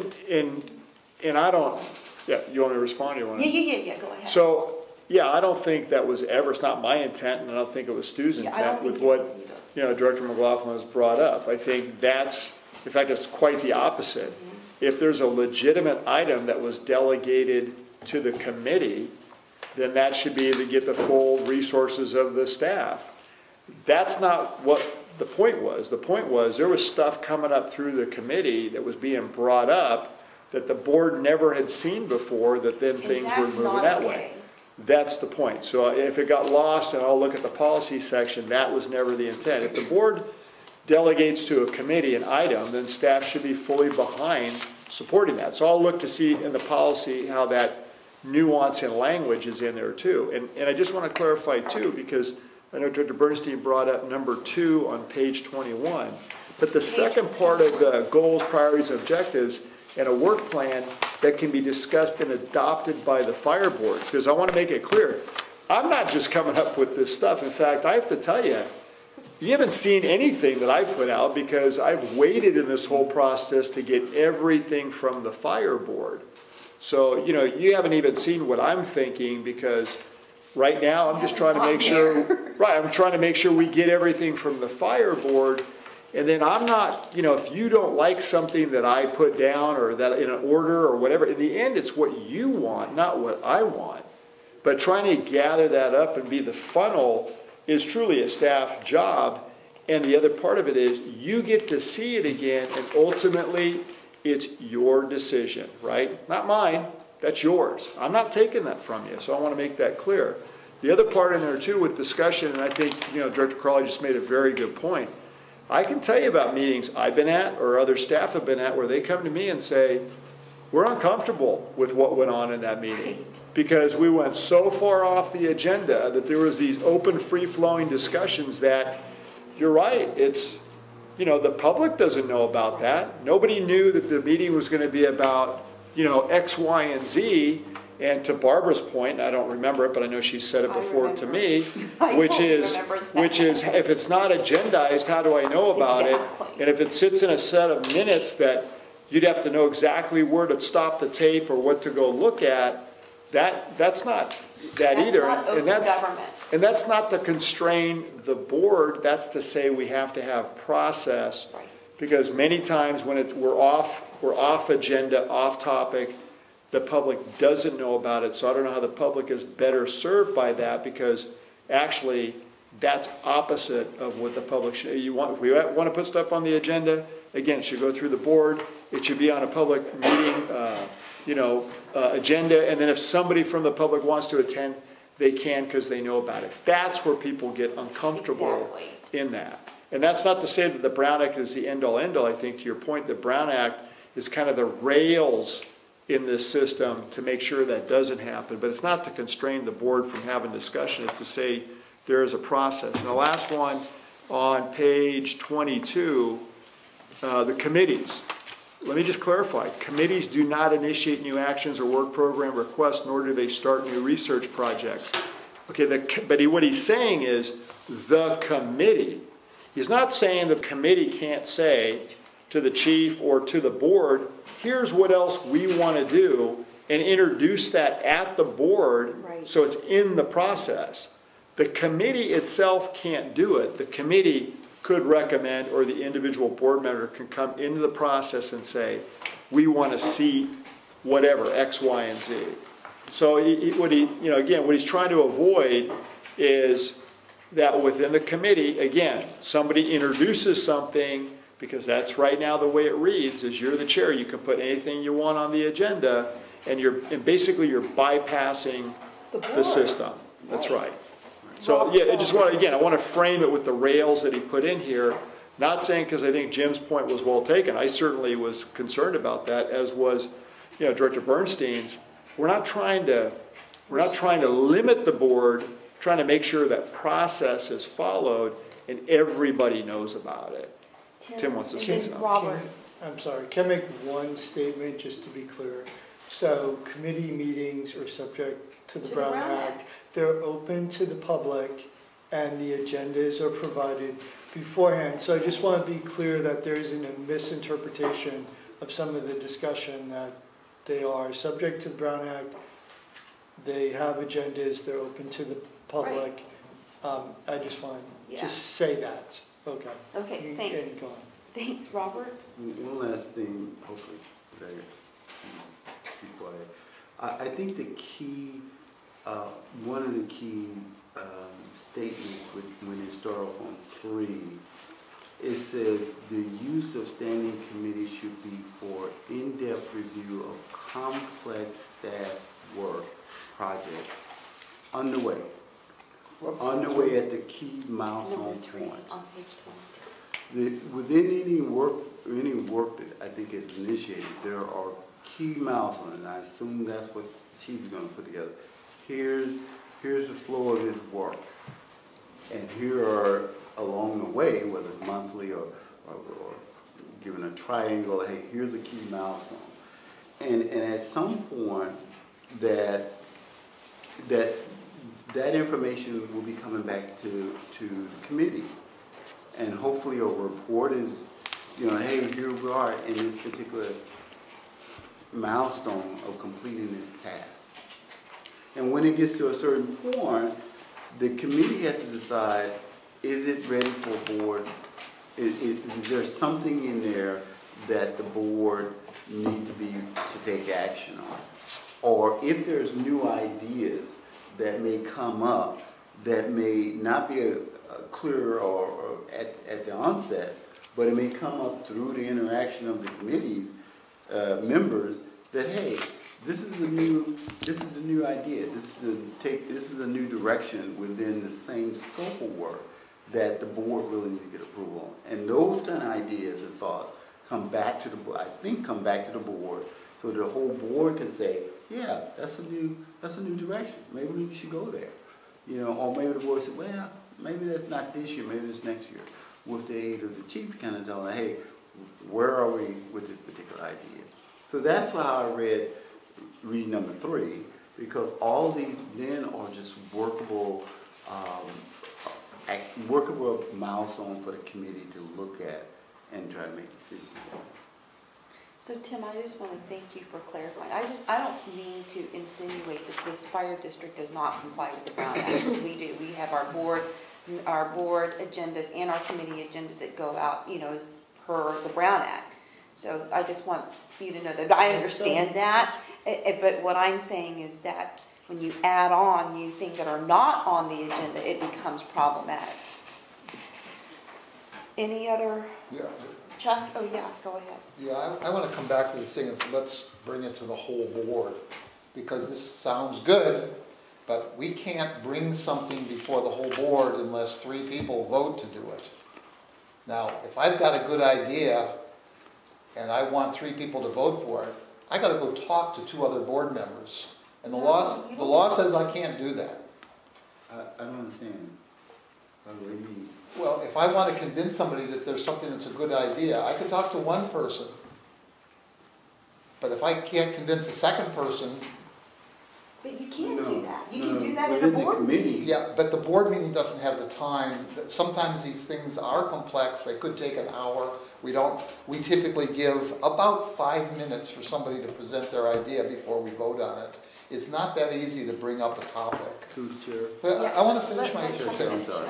It's not that easy to bring up something, and we're not allowed to talk about it. We're not allowed to put it on the agenda, according to our rules, unless there's 3 people that vote for it. So it's not so easy to do that. We get into this sort of sloganeering about we don't want a committee to get ahead of the board. I don't even know what that means. Of course we want the committees to get ahead of the board. We send stuff first to committees, they read it, they understand it, they get ideas, they're ahead of the board. Then it comes back to the whole board. So of course we get ahead of the board. That's what committees are supposed to be doing. It sounds good, and nothing undemocratic is going to happen. People can talk about ideas at the committee, it still has to come to the board, it's still going to be agendized. People that didn't hear about it at the board, at the committee meeting, are going to hear about it at the board meeting, the public can speak. The public isn't being cut out by this. But the problem is, to be able to discuss something at a board meeting, a majority of people have to say, yeah, we're willing to talk about it. And that means that 1 or 2 voices can't be heard. That limits the voices. And I think the committee doesn't have those same limits. So I don't agree with how this is being characterized. Okay, Through the chair. Robert? There's Thanks, Chuck. one piece here that I think ties into what Chuck needs, and I think we all need in committee, that Stu is talking about.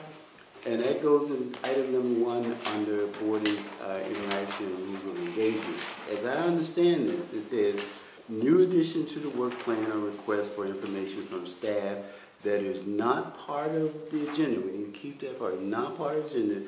Item are brought up at the end of the full board meeting on a standing agenda item called matters initiated. We can call it whatever we want. Do call it matters initiated.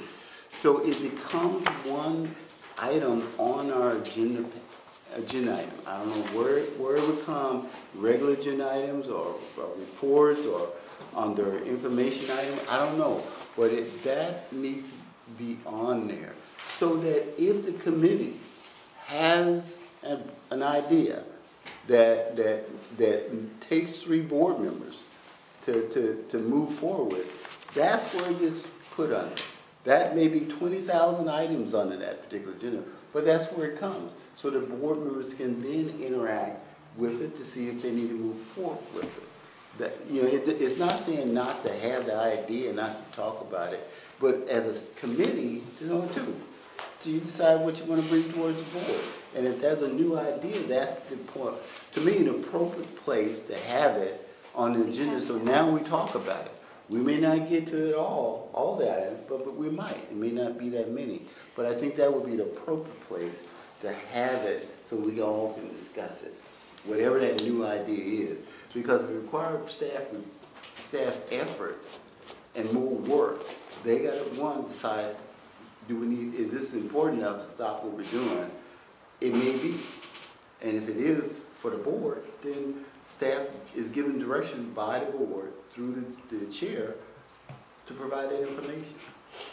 Yeah, I have something to say too. So, Chuck, I understand where you're coming from, and I'm not trying to attack anybody here, but the whole idea of bringing this out for a vote of 3 is so that it's in the public realm, and so that everyone, including the public especially, can hear the idea instead of, 2 or 3 people did it. That's the purpose of the Brown Act, is open government, right? We're here, I'm not saying we're here to rubber stamp what the staff wants us to do. That's not our role. We're supposed to be policy makers, and they are helping us by being policy implementers. But at the same time, we have a real essential services agency called the fire district to run. And the minute the service level drops, we're going to be in trouble. And so we can't have all these ideas coming out from anywhere, from everywhere.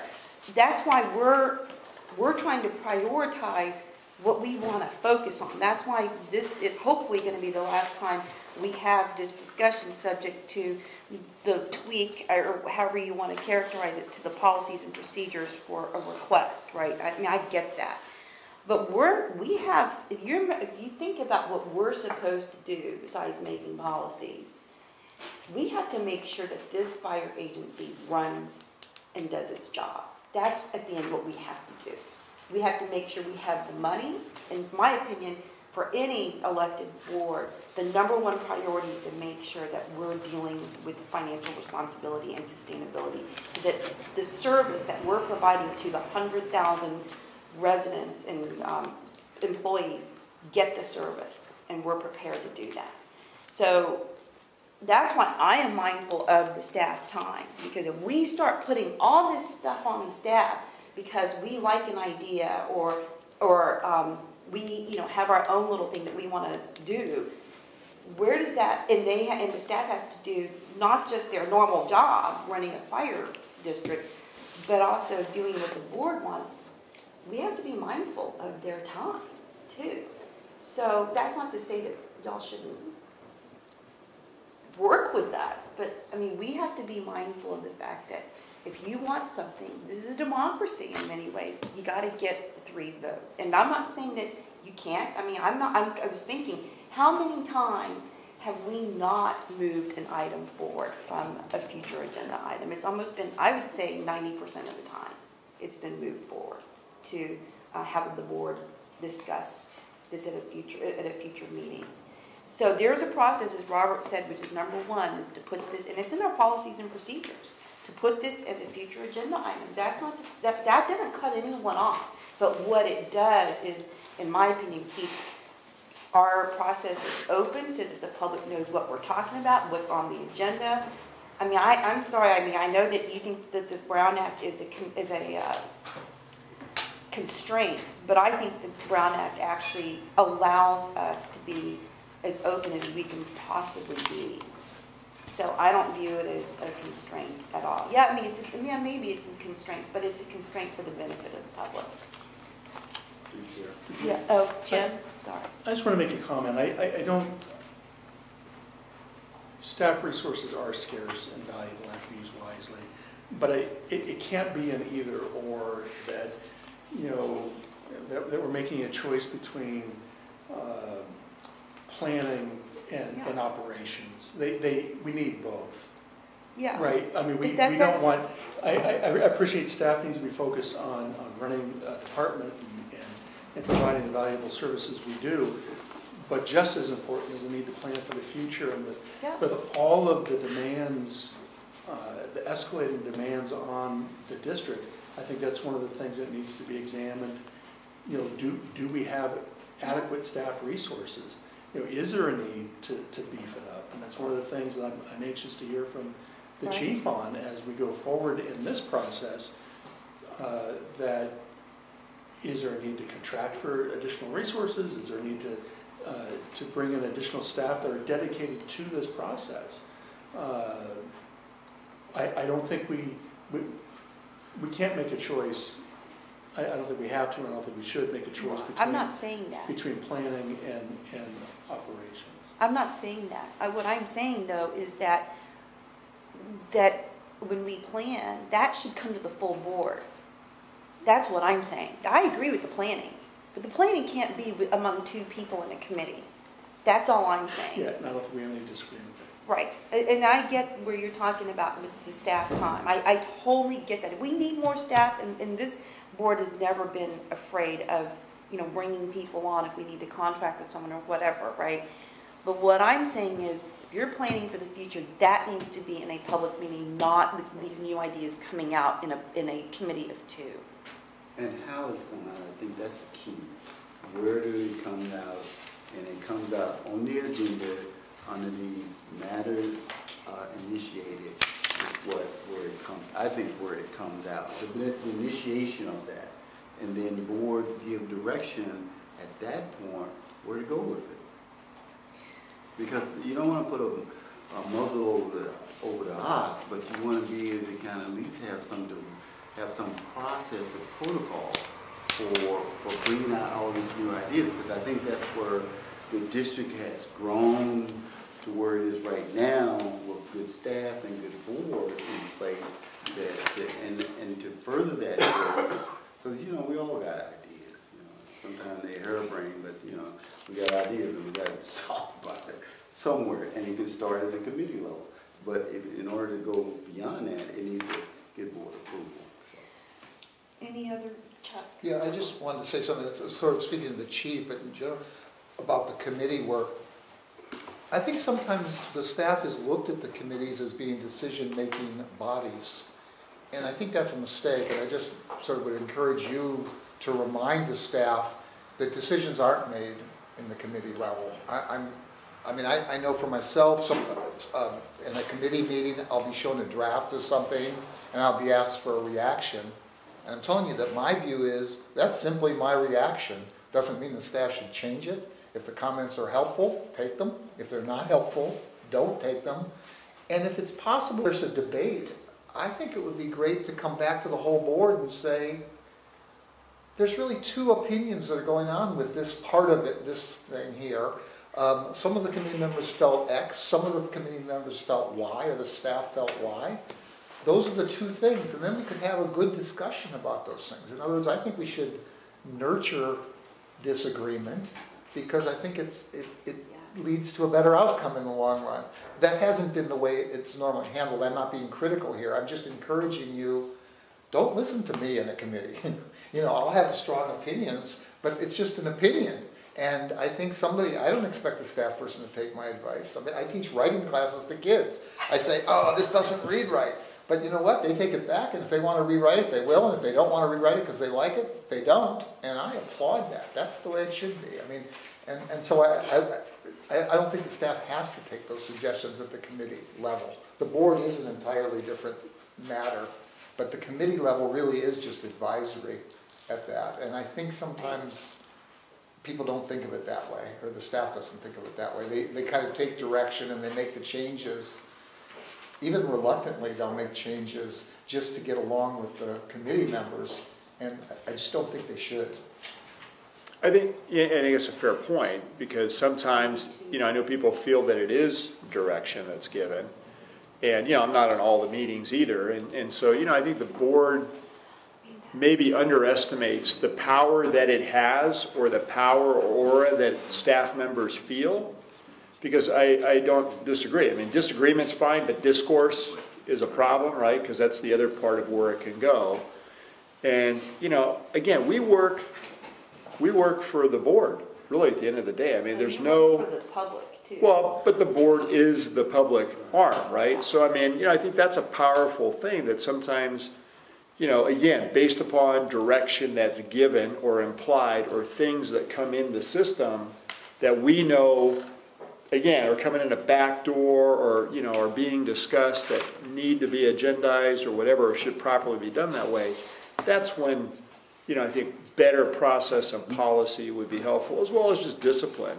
Because I don't think, you know, to Director Morgoffin's point, we're not trying to preclude doing work. I mean, I appreciate, you know, you say that resources are scarce, but I feel less concerned about the word scarce than I do if it's a focus of the board, right? So if you say, Chief, this is where we want to go, then we should give you all the resources you need to help solve or do whatever the work is.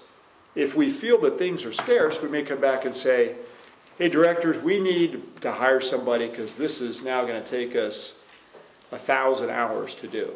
And we only thought it was going to take 100. And we don't have the bandwidth, right, for that right now. Or our expertise is X, and what we've realized is this is going to Y.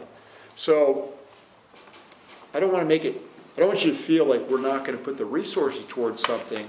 I think, again, in process, how it gets there, and I'll certainly look at the policy section in there too, because, you know, that's the part where we're here to work for you. So the process has got to work, but there's got to be a process. And I think that's the point that, as Stu related here, he saw in some of these things. And I've shared with him, I see it too. There's times where it's like, what are we doing? Who brought that up? Why is this on the agenda? Where are we going with this? And then, you know, it gets spun off. I mean, it's all in good intent, but, you know, that's where, again, there has to be boundaries and there has to be process. And Rob, Jim, Robert? Well, the next step is where we go from here, and I think to me, there's two recommendations that was made by staff via the report. The first one, to accept the report as presented, and the second item was to discuss and adopt the recommended CPA for our fire chief planning program flow and process. So the first part of it, and there's this piece that we talked about that Jim brought up about the policy. Clearly, I think we need to look at that. So the first motion that, if I can, would be to refer this particular item somewhere, and so the board decide where it needs to go. If it's appropriate to go to personnel, as a body on the board that will look at this with staff help, then let's do that. So that would be my first motion, would be to refer the review of the policy that Jim got made on page 19 of the board policy manual, to look at that and see how what modification needs to be done, and then bring it back to the board and adopt that. May I interrupt, I'm sorry for just one moment, that in every May, we actually do a board manual review, and we ask the directors generally to bring their ideas to the board meeting on what needs to be updated or changed or removed or added, and then we go through those, and then on the next meeting, it's voted upon that they're all agreed upon, or some things are agreed upon or whatever, and then the policy manual is updated. That's usually the scenario in which we do it. Can I make a modification then? Because it seems that the moving forward with the board is somewhat almost contingent upon adopting the second piece, which is what Stu had written here. Yeah. And it seemed like we would wait to May to review it and adopt it, or June to adopt it. Then we're almost now 3 months behind the eight ball in that respect, or moving forward with this. Maybe that's okay, but yeah. Sure. Tim? Can I just say one thing, is that I understand Director McLaughlin's comment on the existing policy language, but I don't see it from a legal matter as being in conflict with what you're trying to work out tonight. Like, if you're saying that you can't move forward on something that's before you because you need to modify your policies first, I don't think that's necessarily true if I'm hearing what Director Jones is saying. And so I think that if it was kept in the regular schedule to address that in May, June, that you can, when you choose to, move forward with what's before you tonight and wait on the policy Yeah, it doesn't stop me review. from doing anything tonight, going forward with processes and such. So that's the bail. Okay. Yeah, so it's not a prerequisite to having you provide direction. Can I take that back? Yeah. Rod? I take that back. Oh, do you want to?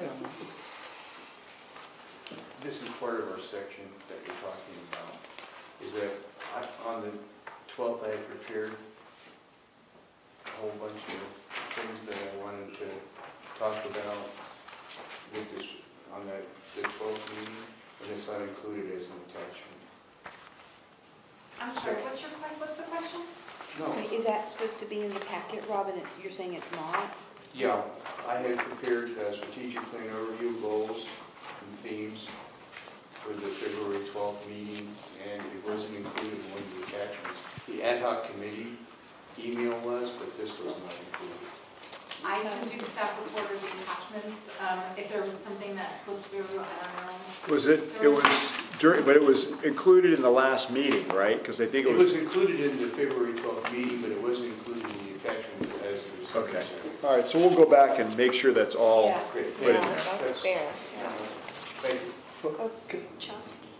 I'm not clear, did Robert make a motion or not? Well, no, Well, I'm gonna, you want to finish? Yes, Kim clarified the position that we, as a board policy, that particular which Jim brought up, really doesn't have that much of an impact, it doesn't have an impact on adopting or looking at the process, the other pieces of the process, which is the board integration and roles of engagement, which is different, as I understand it. So I will withdraw that particular motion to move the review of the policy up rather than at a standard timeframe, which is, I assume, is May. Right, but we still have to, yeah, Jim. I would say, I mean, if we were to adopt the board interactions and rules of engagement in whole as they're written now, I think it would be, Helpful. I think it would be incompatible with the policy. Yeah, Because, that's. I mean, the board interactions, and this discusses how the board, or I'm sorry, how the committees will function and operate.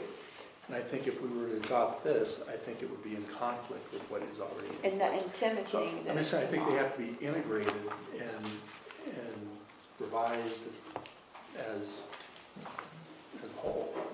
I don't think Tim said it wasn't incompatible. He said it didn't matter if it was incompatible. But let me just say, I don't think that's what Tim said. No, I mean, just to clarify, just to restate what I said, was that I did not think that in providing the direction that you're talking about tonight to how committees operate in this process, that you needed to first change your board policy. That's what I was saying. And I guess I So would he's advocate saying that you should change the board at the same policies time. and procedures. Right, they should be done concurrently. It would be my view. Let me be clear, what is before us right now specifically that we're talking about? It seems to me we're talking about the first page up to the background, is that Up to correct? up to attachment A. Oh, all of these pages? Is that, No, from my understanding, the engagement part, as you correct, Chuck, from the board interaction and rule of engagement is this part of establishing a process. That the background is just information that Stu put together was of what we have went through and where the 6 areas have been defined, the goals have been defined, and then beyond that, we got recommendation, priority, timelines, and resources needed. And so that, to me, I think you're talking about right now adopting. Could you be specific, what pages are we On adopting? page 22 and 2 of 8, where it says board interaction and rules of engagement. I think that's where. Just those 3 points? no, I don't agree with that. Well, Go on. Yeah, let go me sure I sorry. understand. That's Yeah. my position. Okay, I'm just trying to understand your position. Yeah. Okay. So, but Virginia, what do you? No, I agree that it's those, but I think it goes up to, not through attachment A, but to the part number 11, before additional items for consideration. What page are you talking about? Page 6 of 8, that what we're looking at adopting is everything up to item 11. Is that, mainly because that's what we've been discussing. That's what we had our 2 meetings about with Stu.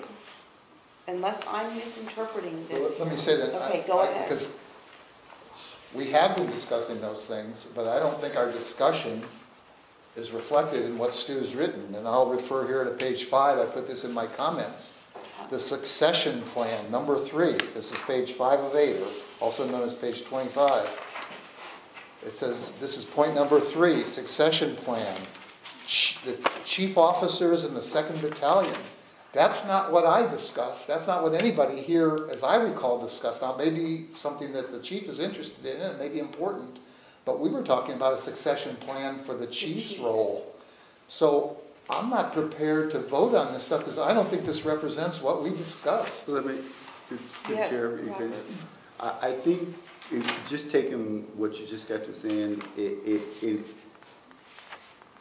Chief, help me here a little bit.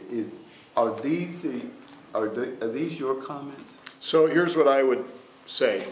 So what's new that's being introduced, and the rest of it is still obviously with all the different things that have come in, it's really what I'm looking at is page 1 of 8, which is on page 21, and then page 22 or 2 of 8, it's essentially everything above background. Okay. That's really the process, which was the focus of tonight. And then in the process, it says that I come back to you with all these other items like it says in number 2. Now, what I got from the discussion with Director McLaughlin is there's a concern about policy. So I need to come back and look at that and make sure that we're not in conflict with the policy, and if we are, that we modify this one section. What I gather from that in the discussion is we need to take a look at that, we need to come back with that, and so that's not 100% in acceptance tonight. Whether you change the policy or we come back and say, here's the modification in the way this is written, that's going to be really the next question for the board next time around. Well, that doesn't mean that we couldn't adopt this and have, and I now understand why you'd want this to be done earlier, sooner rather than later. And I actually wouldn't mind putting it into the HR committee. The two of y'all are in that committee anyway, right? You and Jim. And so, I mean, is there a particular, Jim, you mentioned the particular piece that's in conflict, the part in this report that's in conflict with the board policy. And maybe you take that one piece and work on it at the committee level before the May time frame.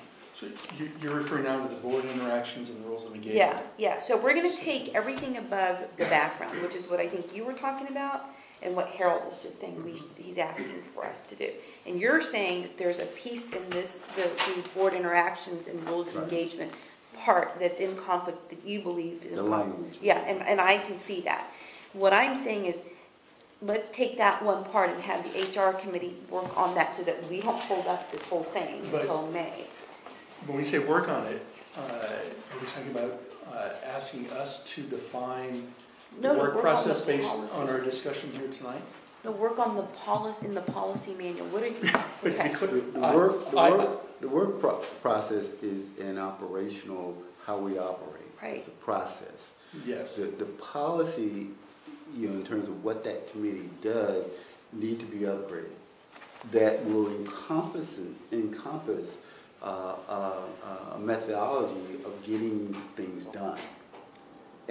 But these are just specific steps in how we do that.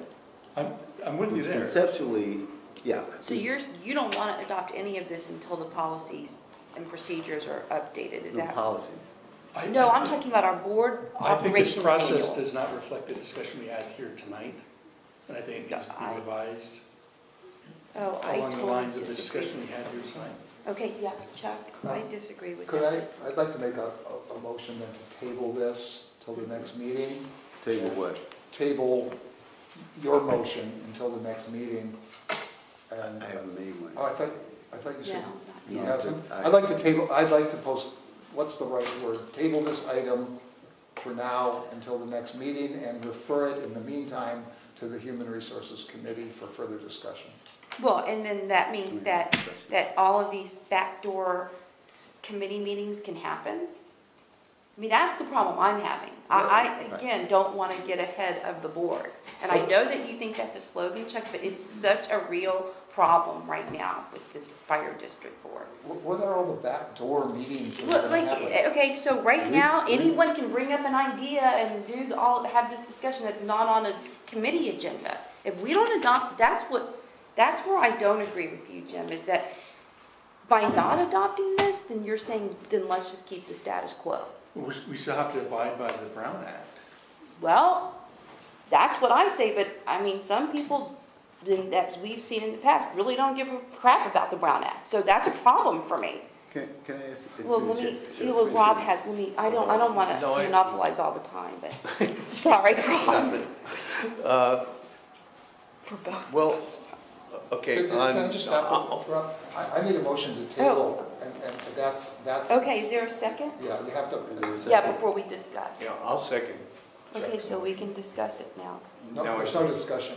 Oh, motion. We're just, okay, so I'm thinking. So we're done. There's no discussion for a tabling of the, do you want to second it? You can withdraw your second. Well, I think there needs to be a lot more work, which is what Robert said too. I mean, I can see here where there's some sections, like section B, I agree with Chuck that, Section you know, we B. just can't close the trap door here on new ideas and innovative, maybe types of techniques that we can come up with. So you think those should not be Can I raise this point of order? A motion to table either has a second or it doesn't, and you vote immediately. You can't have discussion. That's right. So Okay, so you must follow that, and our attorney should be monitoring that. So do you want a second or do you Yeah, want to the withdraw question so was, that did we you can second? discuss it? Well, I want to second it Okay. because it needs more work. Can I ask a point of clarity, what needs more work, the policy or this? Both. Okay, so that means that, There's a motion and a second now, so. okay. So can you repeat the motion again? Because I do not want any violations of the Brown Act. The motion is to table this item and refer it to the HR committee. Okay. There's been a second, so we can take a vote. All in favor? Aye. Okay. All opposed? Okay, so the motion carries. Okay, so item number 9. Oh, wait a minute. Oh, Wait a minute. Hold on a minute. Maybe I missed something here. All that said was to take the it's item. going to go to the HR committee. It's going to go to the HR committee. Is that what we voted on, to Yeah. send it to HR? I thought it was. For point of clarity and moving things forward though? Yeah. So that was only on process. Right. I'm assuming you want me to keep moving forward on Yeah. putting the rest of this together so the next meeting that we have, we can go through Well, all the boards. not You know- based on this process because it didn't get voted on. So Under- what under- process do we use? The one we've been using? Let me address this as the maker of the motion. This was simply talking about this document and approving this. Right. We Yeah. have been in the midst of a process that the chief is acting on. That should continue. He should bring back his things. We shouldn't stop Hold it. the formulation of goals. Right. So That's what you're- that's my point. I didn't intend that, the motion. Okay, well, It's just saying that we're doing it without having adopted a formal procedure about doing it. Correct. Can I just? Yes. I understood the motion to be related to what was above background. Because Yes. that's what was above. that's No, right. I said I table this whole item. So, So that means no goals. No, item, the Yeah, recommendation. these are our goals. We have no goals. this item, which was approval of this document, is tabled, that's all. Right. And I'm confused. And I'll tell you why I'm confused. Because this has our priorities. It has all the information that we've developed, all the goals and priorities we've developed through the goal-setting meeting. And basically, I'm not saying that we're gonna hold up anything, but right now, that's what we voted on. So that means none of this is applicable to what we're doing now. So we that's have not- no, This is simply a draft, it's remaining in draft form to be discussed. And we're moving on, it's going to be discussed further in a smaller group. well, so two people are gonna discuss the goals and priorities then in a committee, which is exactly what I wanna do avoid. Well, we've discussed it here, we spent an hour discussing it, and now We're gonna have two people discuss You the gotta- priorities. you know what, it of doesn't the matter, goal. it's been voted I know, on, you that's can't right. discuss it further. You need to follow. Well, you're the one who wanted to clarify, so we're clarifying. Okay, So, but the thing is, we voted, as Tim said, on this whole thing. yes. So, can, So no goals and Stop. priorities. So when we earlier said, what is it? It was everything above background. No, Chuck just said it wasn't. Okay. Is that right? I don't know, just help me understand. right. Well, wait. What is the thing, what do we have now?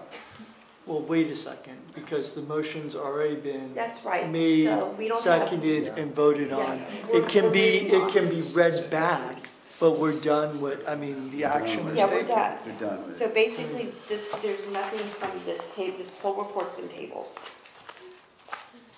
The agenda item discussed and adopt the Yes. City of Gaines Fire Chief recommended planning program flow and process has been tabled and is Yep. referred to the HR committee. That's right. That's what's been adopted.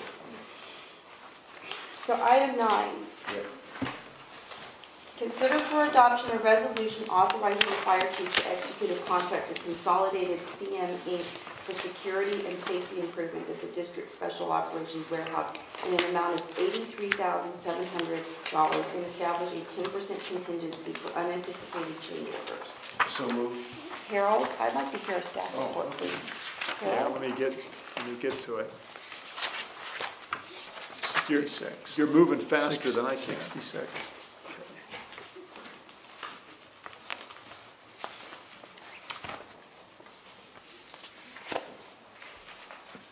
Almost there. I didn't see it, so, packet. It's item 9. It's page 66. All right, I have it. So what this is pertaining to, and I know we discussed this with the committee, is the warehouse at 2470 Pulgas Avenue in East Palo Alto. And this specifically pertains to initial discussions when we got into the building as to functionality, safety, and security. So this has taken a while to work through the process, but because of vendors that needed to bid the work and so forth. And I think the most applicable part of this whole thing is when you get into what the actual work is, because I know there was some concern about modifications being made and so forth. What this really is to take existing openings, either reduce them in size or eliminate them. Because the way that this building has been constructed and modified over time, there's a number of vulnerabilities that are in the building, meaning there's non-rated doors, more of a storefront glass and windows that go all the way to the ground and so forth. So what this attempts to do is to reduce the size of those openings, eliminate some of those openings, and add more of a hardened cladding, doors and so forth, steel doors replacing wood and glass that's currently within this section of the building. So the way that this building, again, was modified over time, there's a number of openings that just aren't conducive to what we think is a properly functioning, secured facility. And that's what we're trying to do here. It's not trying to add on anything on the inside. I know that was a concern about we're modifying the office structure. And for example, the only thing that we are modifying is a singular point of entry with a secure door, and like we had at the other warehouse, kind of an entry lobby so that you ended up in an entry corridor that was also blocked by a secondary door. So you can't just walk in the building. You can walk inside, and then you're in this lobby area where you would have to be buzzed in. Like the last building, it will have cameras and so forth, so it doesn't have a number of vulnerabilities. Some of these openings currently, we have boarded up from the inside now because there's a concern about, their vulnerability. And we got literally one glass window that goes all the way to the ground, which I've never seen before, and you can break it and get inside the building. So that's what this is trying to achieve. Is there a motion? Oh, Well, I made a motion, but, you can make the motion, and we can have a second, and we can have a discussion. okay, fine, I like to, so moved. Second. Okay, discussion? I'll do it. Okay, go ahead. Okay. I think, was there a threat assessment done by the other company? A what? I A can't- threat assessment, like they went there and they said, or is it our It's- staff just went there and said, here's glasses and whatever? Yeah, I mean, we've had, there's a group of us, from myself to prevention to facilities, that looked at it and said, here's your vulnerabilities, right? There's too many openings, too many doors. Even the glass storefront that they use, they use it for selling the facility. It's like a storeroom, I mean, it's a sales area. Right, and that's what they tried to make it look more store-like when they modified it for sale. And again, this building used to be multiple different occupancies that were in here, so they made modifications then as well. So again, trying to harden some of the aspects of the structure is what we're trying to achieve here, to give us less vulnerability in terms of somebody breaking into the structure. So the security company didn't prepare the, No, we looked at it, what the security did prepare, security company, is the cameras, the alarm system. We also modified lighting, so there's more lighting, so that at nighttime you can pick up, you know, somebody on a camera and so forth. So there's been a lot of threat, to your point, threat assessment analysis done, but mostly by the staff, realizing that, just like the other warehouse that we had, we need to harden the structure. thank you. You're welcome. Question, Chief, I noticed that, and I'm now aware that we have to accept low bids, and when we put it out there. Yeah, I mean, you know, so the good news is the Consolidated CM we've worked with before. That's a company that's worked with us on the last 2 fire stations.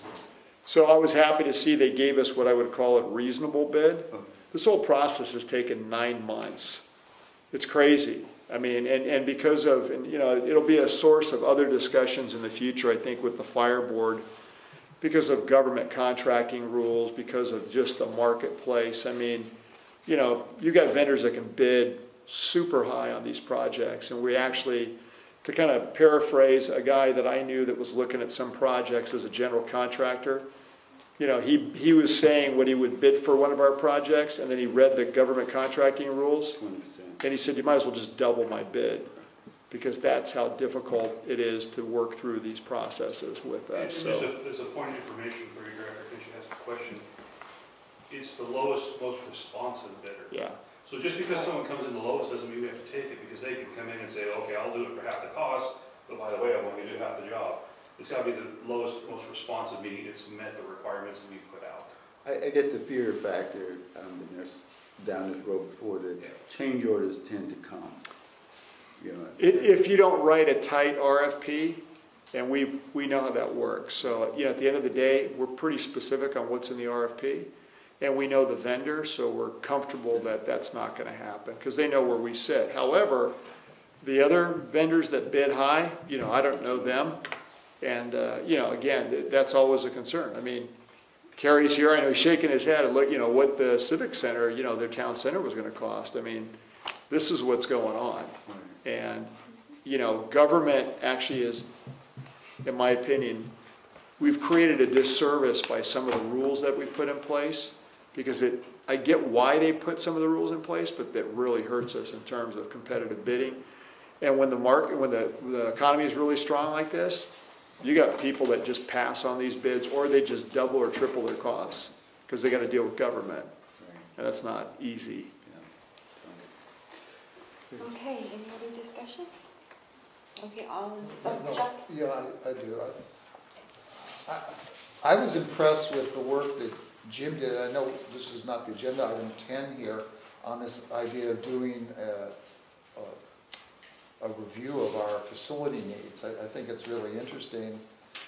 There's nothing in here that seems to me to be so time essential. What, In item 9, there's nothing in item 9 that is so critical, and according to Jim's thing, it would take about 3 months to do an assessment of our facility needs.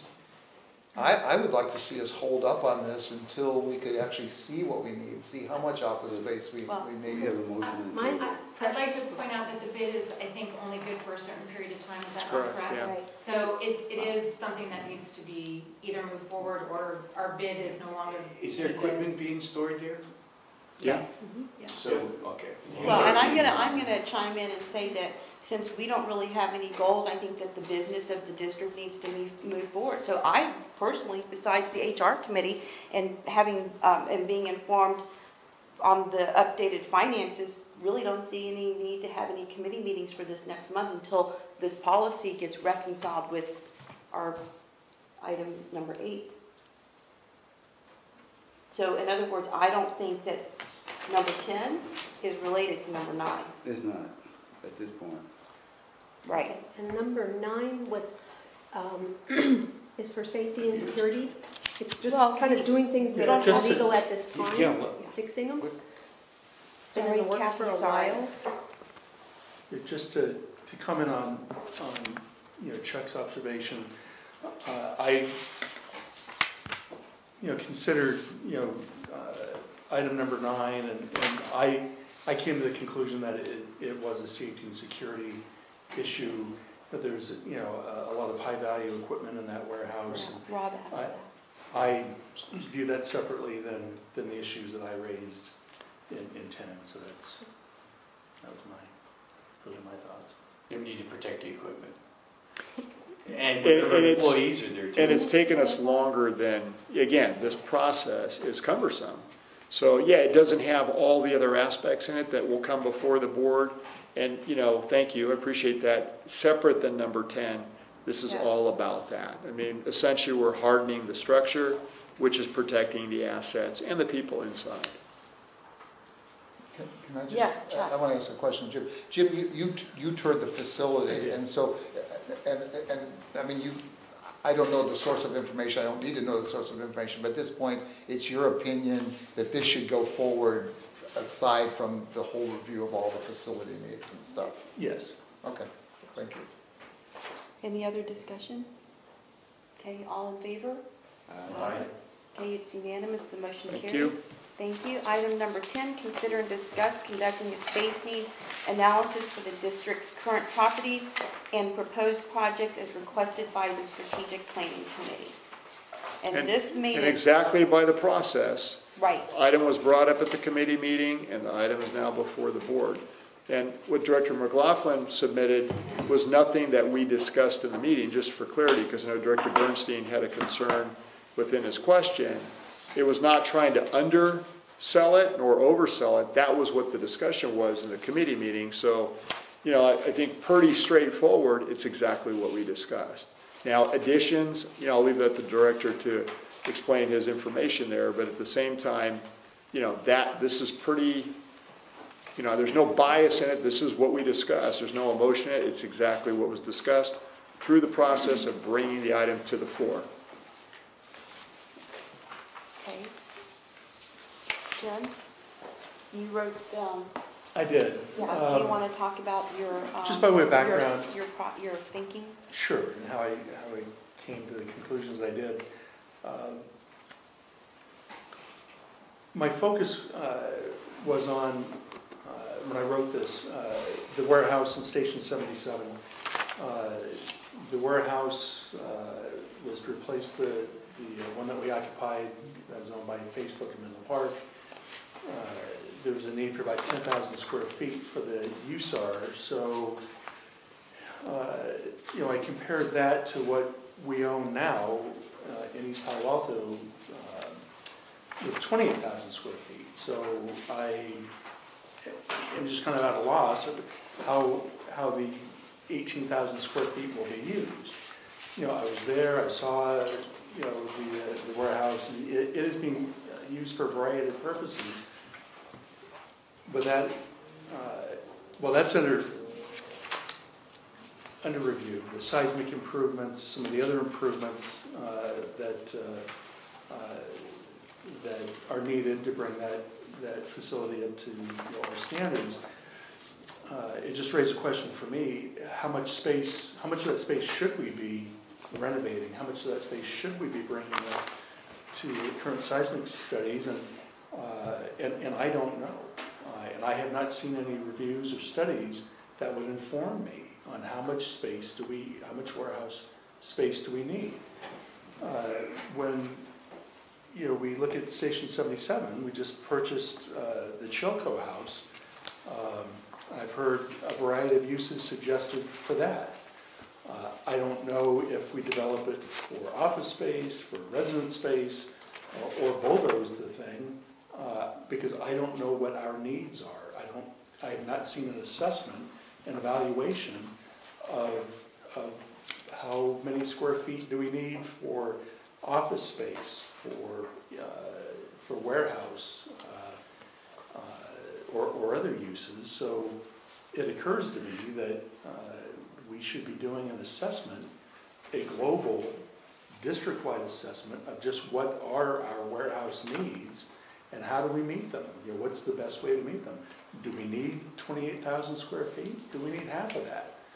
I don't know, and again, I haven't seen anything that would inform me as to, you know, just what we do. I think these space assessments are really a pretty standard feature for a lot of large organizations, or I should say organizations that have multiple facilities or manage multiple facilities. Just to answer that question, what do we need? What can we afford? What's the best best way to use the assets that we have? Any other thoughts, Rob? Chuck, you wanna go? No, go ahead. Did you have your hand up? I didn't. Very well researched. Thank you. I read through it. In fact, it even got me to go back to the office space at the warehouse to revisit it. Well, I was there for other functions too, but just to revisit it. Chief, is there a public safety standard for, like, I know business, it's 75 to 98 square feet per person, and then if there's conference rooms, you have to do an extra 120 to 150 square feet. Is there like a public safety, like if there's a fire truck in there or No, the codes you're referencing, it's within the fire code, the California Building Code. We don't get any special carve outs for that. So if we did this classroom per se, has to be under 49 people within this room, because if there's 50, we'd have to have a second exit. Right. No, my question is there, because I know there's a private business standard with hallways being a certain size and doors and all that stuff. We have to follow the So, same thing. so my question is, there is no public safety standard? If it's a warehouse, whether it's a public or public safety. All right. And then as to equipment storage, kitchen, truck, parking storage, egress, ingress, there's no public safety requirement. No, Like, all that stuff It's is wide door, small door, high door. Well, it's based on your needs, and then based on use of the building. Fire prevention is the one that's going to regulate us like they regulate everybody else. And the city. And then, Because the city's gonna look at use, so if you were in the warehouse, you'll notice, if you look at it from the front versus you look at it from inside the warehouse, where you see literally rooms that are chopped in half and look like something out of a Hollywood set, that's because for them to sell the building, there was a number of illegal renovations that were done, including adding on office space. So to bring it back to code and what was there pre-existing, they chopped all that office space out to the square foot and removed it.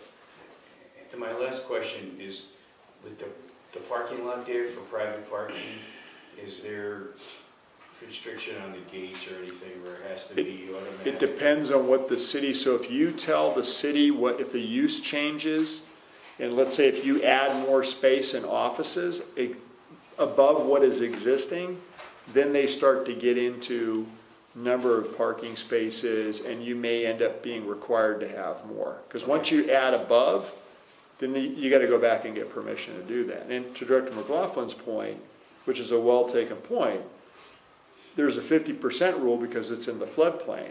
So if you exist the cost by 50% or the value based upon modifications that get done. Yeah, well, then you have to take a look at that, because you may have to totally make the whole site comply. So yeah, I think the most important question and most important point, but we've looked at that kind of self-imposed. It's not necessarily an essential services building because we're using it for storage, right? And for some office space. It's not a fire station. So it's not a 24/7, 365 operation. Once we found out about the flood issue, we already have a seismic engineer and a soils engineer, because we're looking at all those things. What do we need to do? What's it going to cost? How much is it going to cost? It's essentially 3 buildings glued together, and which one, they're all different. What does this one do? What does that one do? How do they have an effect on all of them?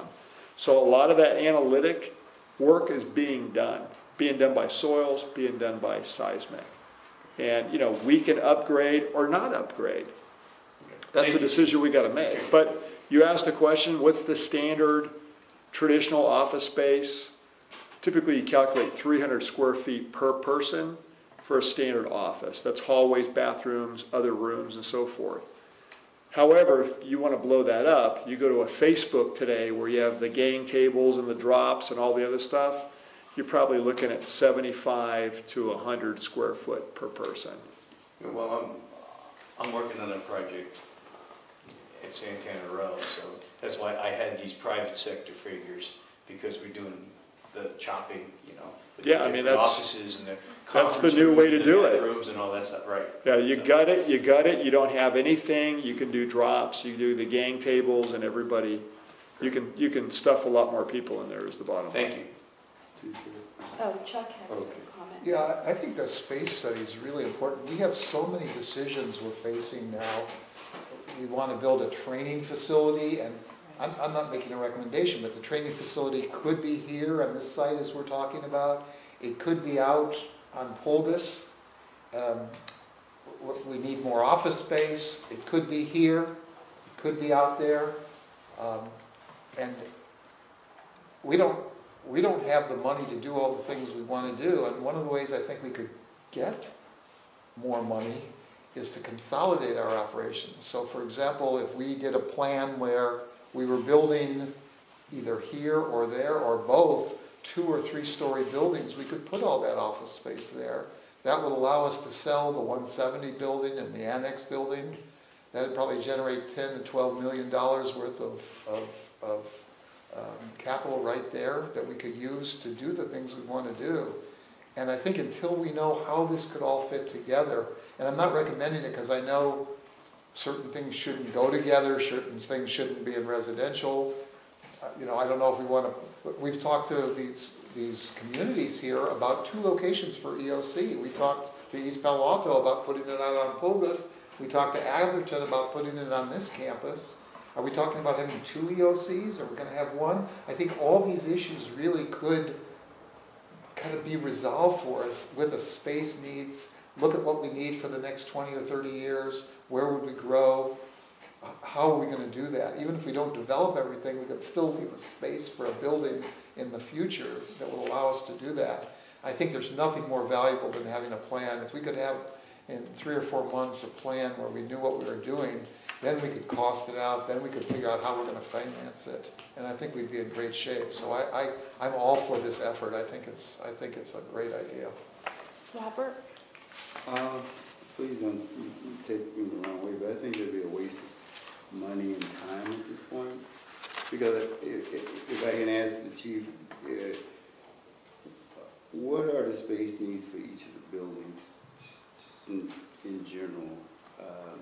Because I know you mentioned that each facility that the fire stations have the acquisition of the space next, the house next door to each one had a particular purpose. And I think you articulated, if I'm correctly, you articulated what the need was, both from a personnel perspective as well as equipment perspective, from the last 2 acquisition that we had.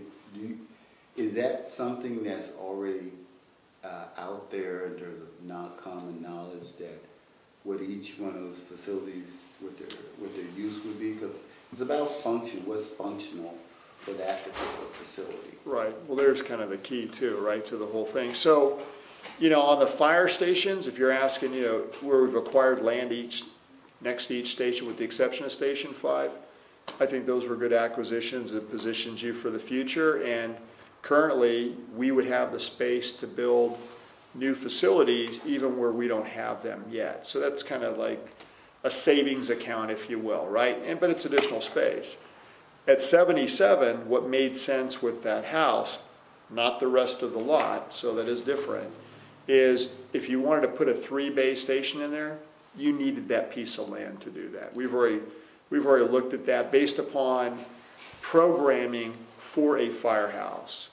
I think to what Director McLaughlin's looking at as he did his tours is, what about the rest of the space, right? So the back, the shop, the water rescue facility, all those different things. And then you get to the warehouse, and we talked about the training facility. I mean, I think, you know, what Director Bernstein is saying makes some sense, but with some caveats. Let's not forget, the warehouse is in a floodplain. The warehouse is next to a plume for hazardous materials. So anything you do if you dig in the ground can be problematic. It's going to be expensive too. So you got to look at all of that, right? So then you get into how much do you touch the warehouse. If you go back to 77, for the rest of it, we don't own the property, but we have a 55-year lease. What's there currently? We have a shop facility. You know, so I'm going to go more towards function here. You know, one of the struggles we've had with the shop is we can't fit the largest truck in there if it breaks down. So we have to leave it outside. So could we expand the size of the shop to do that? Or something we've discussed, could we move fleet services over to the warehouse? So you know, when you talk about space, I think we've already done some analytics as to where things can go. So I'm not saying that's not valuable, but I think that's an easier discussion if you get into the functions that the facilities have and you separate to some degree a firehouse from warehouses and storage currently where we have things. Because the other thing that you guys probably don't know is every station has certain responsibilities, meaning that those stations have storage of certain types of equipment. And we've discussed, can we move some of those things to a warehouse? How would we do that? And would that, you know, inhibit the current job duties that are assigned annually within station bidding to the crew?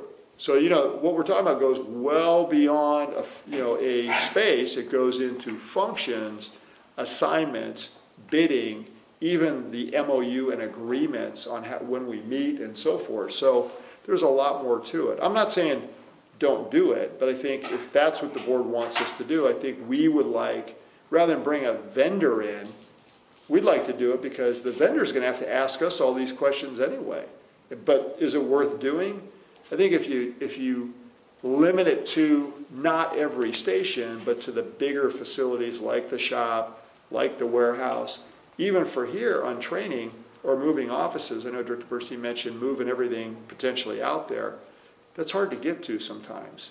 So, you know, what would be the function of that? And I know this station, remember, we've already said this is more central for doing training, is to do it here. And that's why we bought an acre of land behind the station here. Not saying you can't use it for something else, but we separated this from the firehouse because of the cost. So, you know, again, I think if you want us to look at some of those things in a broader context, I don't think there's anything wrong with that.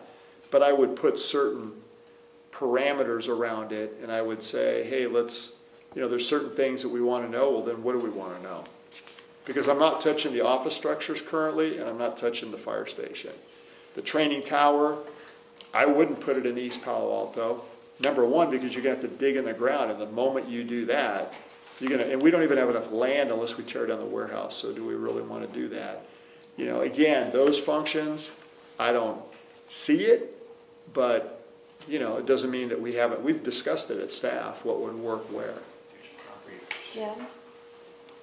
You know, a couple of points I'd like to address. You know, I don't know the cost of the seismic work at the warehouse. I imagine it's be rather substantial. Could be, yeah. With the dirt work and perhaps replacing some roof structures and whatnot. So, you know, I would want to know, I need to know, is that space that's needed? You know, is that space that's needed that justifies that expenditure? The other thing is, I think the value of doing a comprehensive district-wide space needs assessment would have, by an engineering architectural firm that could come up with good hard numbers, is that I feel pretty confident in saying that the cost of needed facilities far exceeds our ability to pay for them in the foreseeable future. So if we're going to make a case for impact fees or to support grant applications and whatnot, those numbers are essential to driving that to that process. So my concern would be if we limited it to just looking at the warehouse or just storage, that we really handicap ourselves. I think we should know, when we talk about doing a 5-10 year forward-looking financial plan, I think it's essential to know that. I think that's a big piece of what we need to know to make proper fiscal projections. Chuck? Yeah, I wanted to add that the rule on the 50% is 50% of the value of the structure, not the property. Correct. It's possible that the structure out there is worth zero. I disagree with that. Well, it's not in great shape, it needs retrofit. It seems to me we're going to exceed the 50%, and we ought to start factoring that in right now. Kitty corner to that, they've built a brand new health facility there, a clinic on Bay Road there, and a brand new thing. Somehow they managed to do it. I don't know what they did with a floodplain or whatever. Sobrado Corporation funded everything. Yeah, but they know what the costs are. They did it. I'm just saying we could get information on what kind of I can't remember what you call it when you get rid of mitigation they had to do to be able to build that facility. I just think there's information that we should be getting. I agree with Jim. This is such a technical area. I think the seismic is technical. I think the remediation is technical. I think we need a professional firm. Obviously, the staff can disagree with things, and they're going to input stuff. But I think it needs to come from an objective third party here. So just so you know, as I mentioned, we do have third-party vendors in there doing the estimations now. We have a structural and a soils person for the warehouse. I'm not talking about everything else. And on the fire facilities, just to give you some comfort level there, programming a firehouse is pretty simple because we've been doing it now. We're going to be on our third one. And so there's classes in that, personnel have gone and attended those. And we know, again, what the size or configuration needs to be based upon space planning that's already out there. We certainly learned from every one of them, but there's a standard format that we will follow. And again, that's not unknown. So, I mean, if you were to say, what's a fire station cost based upon the standard format that the district's using, I'm going to probably tell you, depending upon certain parameters, you're looking at about $20 million for a 3-bay drive-through fire facility. So are you okay, so I'll do whatever you're the board, saying that, whatever the board no, I wants. understand, but you're saying that maybe we can have in-house people do it or not? For function, you're going to know whoever the contractor is going to be is going to have to come to the Right. staff because they don't know what we do. No, I get it. So I get that. So if we move forward with this, then you have to issue an RFP Yeah. for contract work to do this, right? And so do you have any idea what that would cost? We've done, the answer is no and yes. We've done elements of this before. We've never done every fire station comprehensive to the level of detail you're talking about. We've hired companies that come in and do assessments on all of our mechanical functions, what the lifespan would be left of certain types of things, like a water heater. They go to this station, say you got 2 years. The roof on your building is going to start leaking in 5. It's going to cost X. Because as we started looking at the fire stations some years ago, we wanted to know in a comprehensive way, what were some of those costs going to be? It had nothing to do with space needs and everything to do with, is it going to be worth replacing it and how much to keep it? So we've done that work. It's outdated, but nevertheless, we're not talking about the same thing, so. I mean, I don't think it's a bad idea. I mean, when we bought the Atherton house and even the Valparaiso house, especially the Atherton house, I mean, yeah, I get that there's adjacent property and it's nice to have, but when we had the discussion on what should be done with it, I'm not even sure that the board really fully understood we had just such differing opinions, and that's really what I'm hoping something like this could address. to the chair. Yes. Where does that fit, this plan, within the goals that we have assigned to each one of the 6 areas? I mean, we don't, that just pretty much got voted down until next month. So we don't, that's my point, we don't have any goals from January until May. So the follow-up to that question is, what then we tell the chief to do? I assume this report, this add-on here was to get a space need analysis study done. And the chief just got to mention that now they gotta, whoever they hired now have to come to them and ask for information and give them a grand tour. Do we, as a board, are we moving something aside that has already been set as a priority, a work priority? Or are we still in the process of trying to put the work priority together?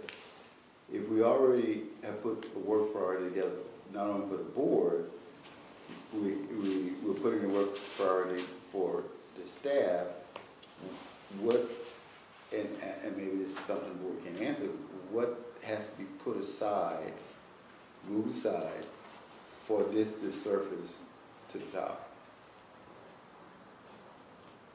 of any work plan? Why do you think something has to be set aside for that? Well, someone has to do the work, right? That's what I'm talking about. Someone has to, is this part of a goal, one of our goals? If we vote yes on it, then it becomes part of a goal, right? Well, no, We I would mean, there's move nothing to forward. vote on. As far as I'm concerned, it's like we're considering and discussing, there's no, what do you want from us? I guess right now, the recommendation is to accept the report as presented and consider and discuss conducting the space needs. Right, but if you give us direction today, Right, we're gonna we can start look moving. into something. Well, you would have to approve any contract Right. depending upon the cost, but we'd start right away like we do on anything you Right. direct us to do and start getting vendors and you'd have to do the bidders conference, which would mean you get out there and they'd look at your space, so you have to put some time into taking people around all the facilities so they can properly bid the contract. Then we go and see who was gonna bid it, and then you'd make a decision based upon the cost on moving forward.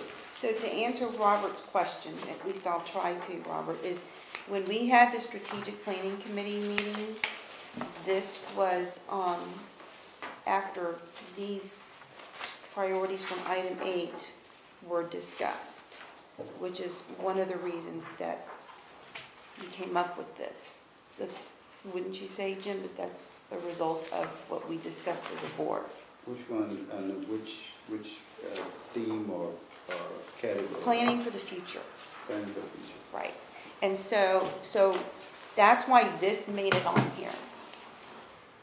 So that's not, if I were to be a devil, I don't see where. It's number on page, if you look at. 3 of 8. Yes. And it's talking about 2 items, explore alternative staffing model option and review cost benefits of special operations services. The space plan, what I'm saying is. No, it's Where number- are you what- reading?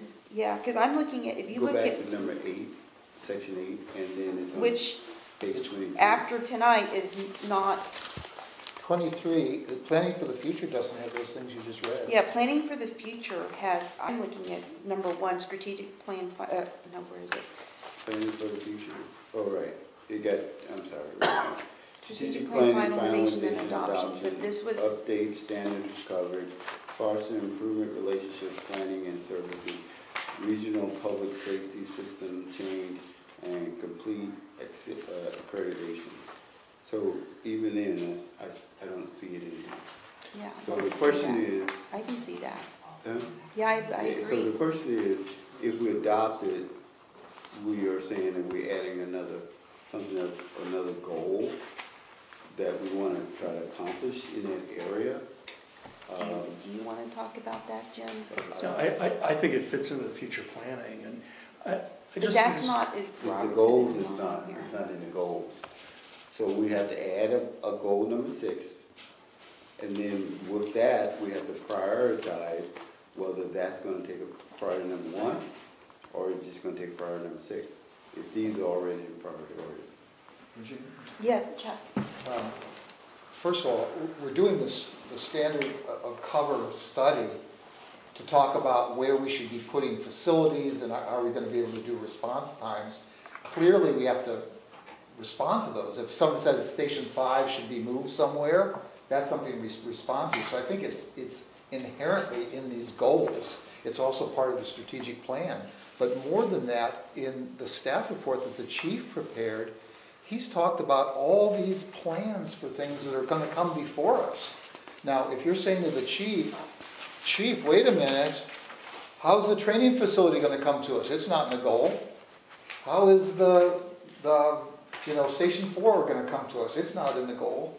I mean, the fact is, the chief wants to bring forward a whole bunch of facilities things.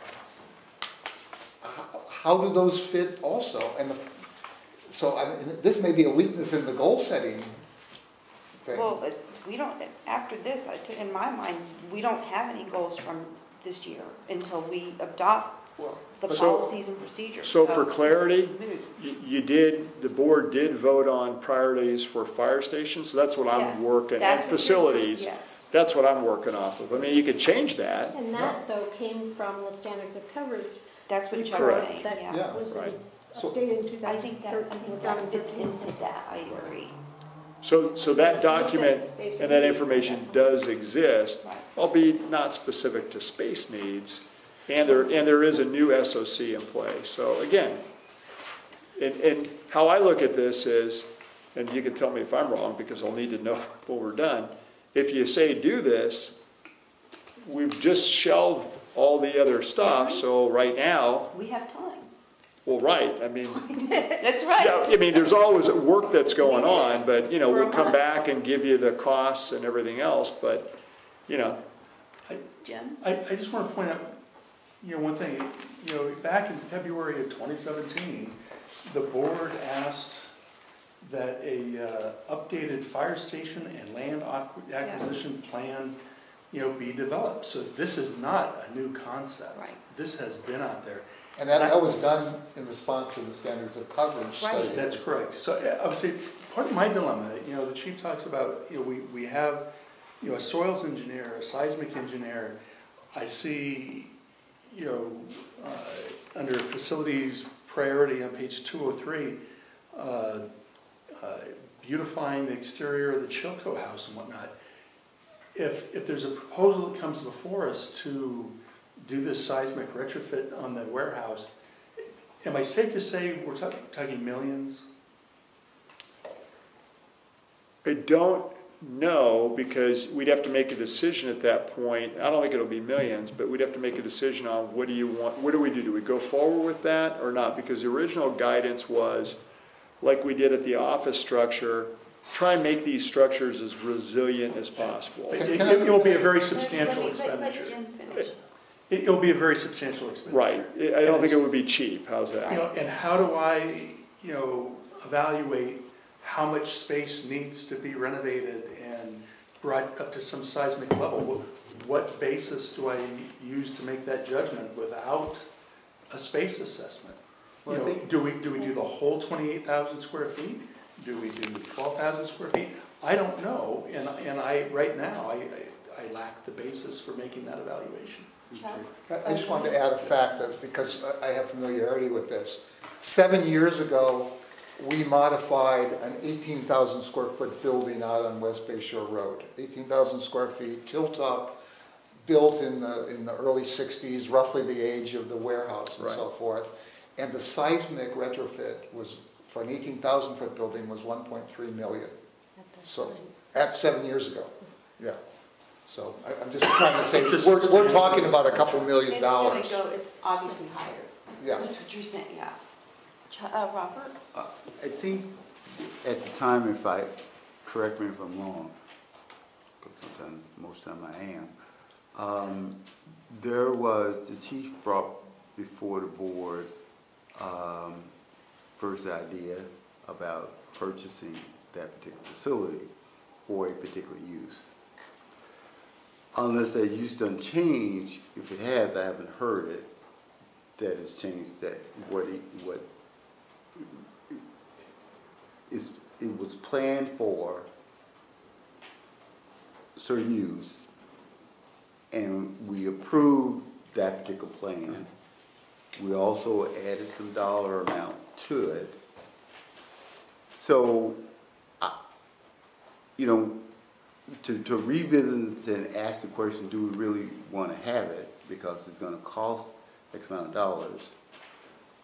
I mean, it's to me kind of doing backwards planning, or I'm going to give it to you now, I'm going to take it back.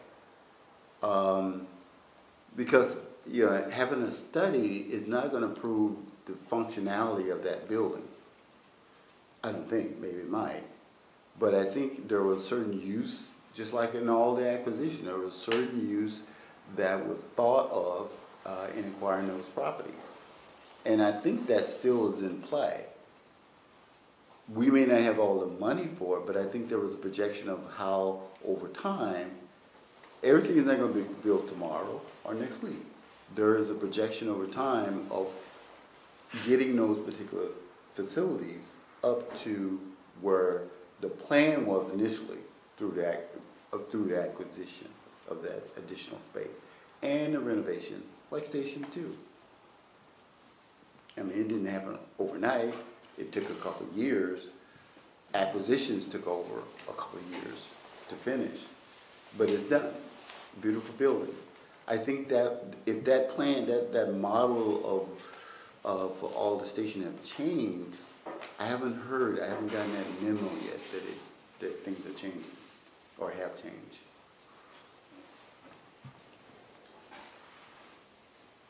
I'm done. Any other comments? Do you want direction? I mean, I'll just, say to that, again, you'd have to make a decision no different than on a move forward that we did with the office structure, right? The board decided at that moment in time to put an additional support in there, cost us $80,000. But to be fair, when we built the structure and we went into recession, you reverse engineered the HVAC systems and we took $80,000 out of HVAC for the new structure.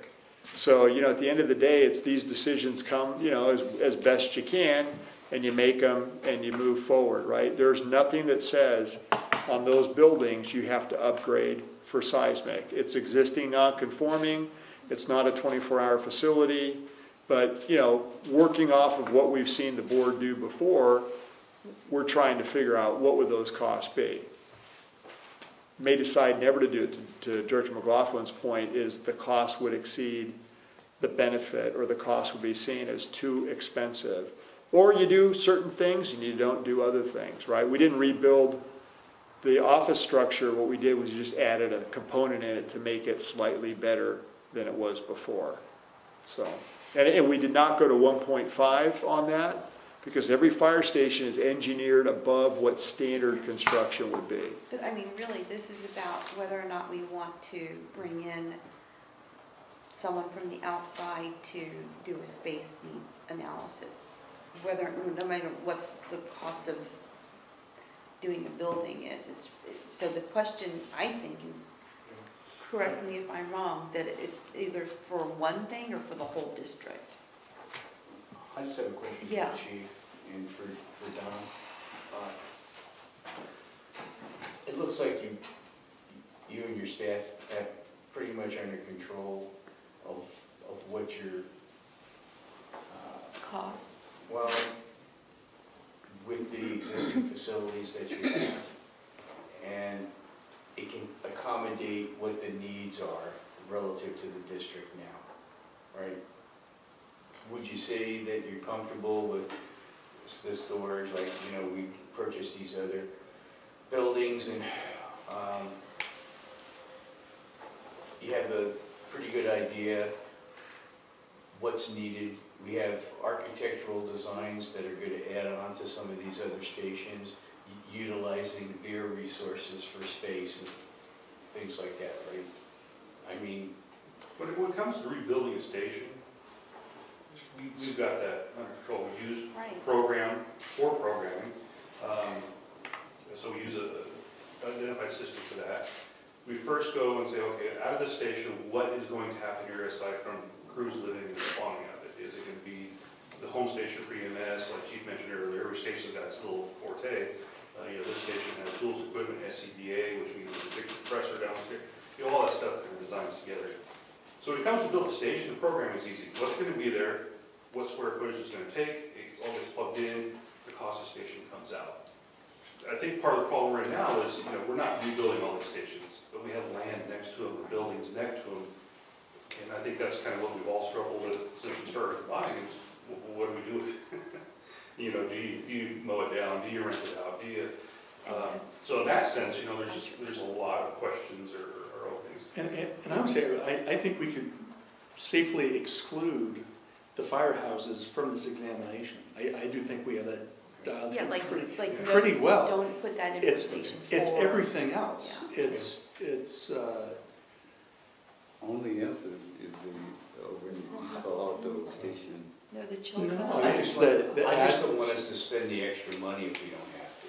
That's the bottom line. but it's where do we house them? I mean, Looking down, 20 years, how much space do we need for our anticipated number of employees, administrative employees? Those kinds of figures just become critical in budgeting, in forecasting, again, if we want to make a run at impact fees, we need to demonstrate that these are our needs. We need X amount of space to house our employees and warehouse facilities and whatnot, and we don't have it, and we need it, and we need your help to do it. I mean, it becomes an essential factor in the planning process. So here in your memo, you have the 3 warehouses, right? Right. The square footage. Yeah. Well, three square footage. Warehouse 1, 2, and 3. Warehouses 1, 2, and 3. And then you're also thinking of the Chilco House. Is that what you're referring to? The Chilco House. I mean, do we need it? If we use it, if the thought is to use it for office space, is it needed? I don't know. And how do I evaluate it unless I know what our needs are throughout the district? Well, Yeah, Chief, go ahead. What, help me, somebody help me. What was the initial intent of the Choco House? What was the initial what? Intent. Well, that was one of the So going back to when we first looked at this and we started down the road in the process, you can't build a 3-bay drive-through fire station unless you have that lot. We now own it. We don't own the land that the firehouse is on, but you have a 55-year lease. I think what happened between the eminent domain issue and all the other complicating factors, including that, there was a posture by the then council, was that even though they sold property to a private school behind the building, and that's what started the whole thing, was them asking us if we wanted to acquire additional property. That's where the whole discussion of purchase came from. So as we looked again at the firehouse and where we were, that station, look, it's only 24 years old. We shouldn't even be having a discussion about changing that station. What's changed is walk out the door and look out there and see everything that's changed around it, meaning Facebook, right? The city of Menlo Park changed the rules of engagement. They changed a cap of 3 stories to 11 stories. They changed FAR from, I want to say, 47% floor area ratio to 137.5%, meaning bigger buildings, more people. So the station was built under one set of rules, one premise, versus what's going in there today. So today, you could not put a ladder truck in there. It'd be very difficult to do it. And you could only put 2 pieces of equipment, and one of them, more than likely, if not both, have to back in. As we know, There's 4 bedrooms, not 5.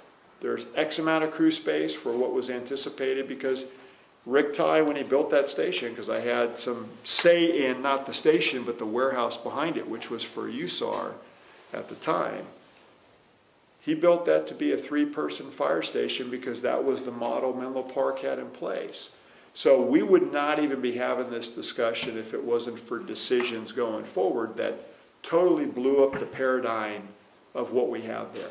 And then we got subsequent specific studies on a ladder truck, which was Gateway and the development there, and Citygate coming in saying, this is what you need to have and this is where you need to be.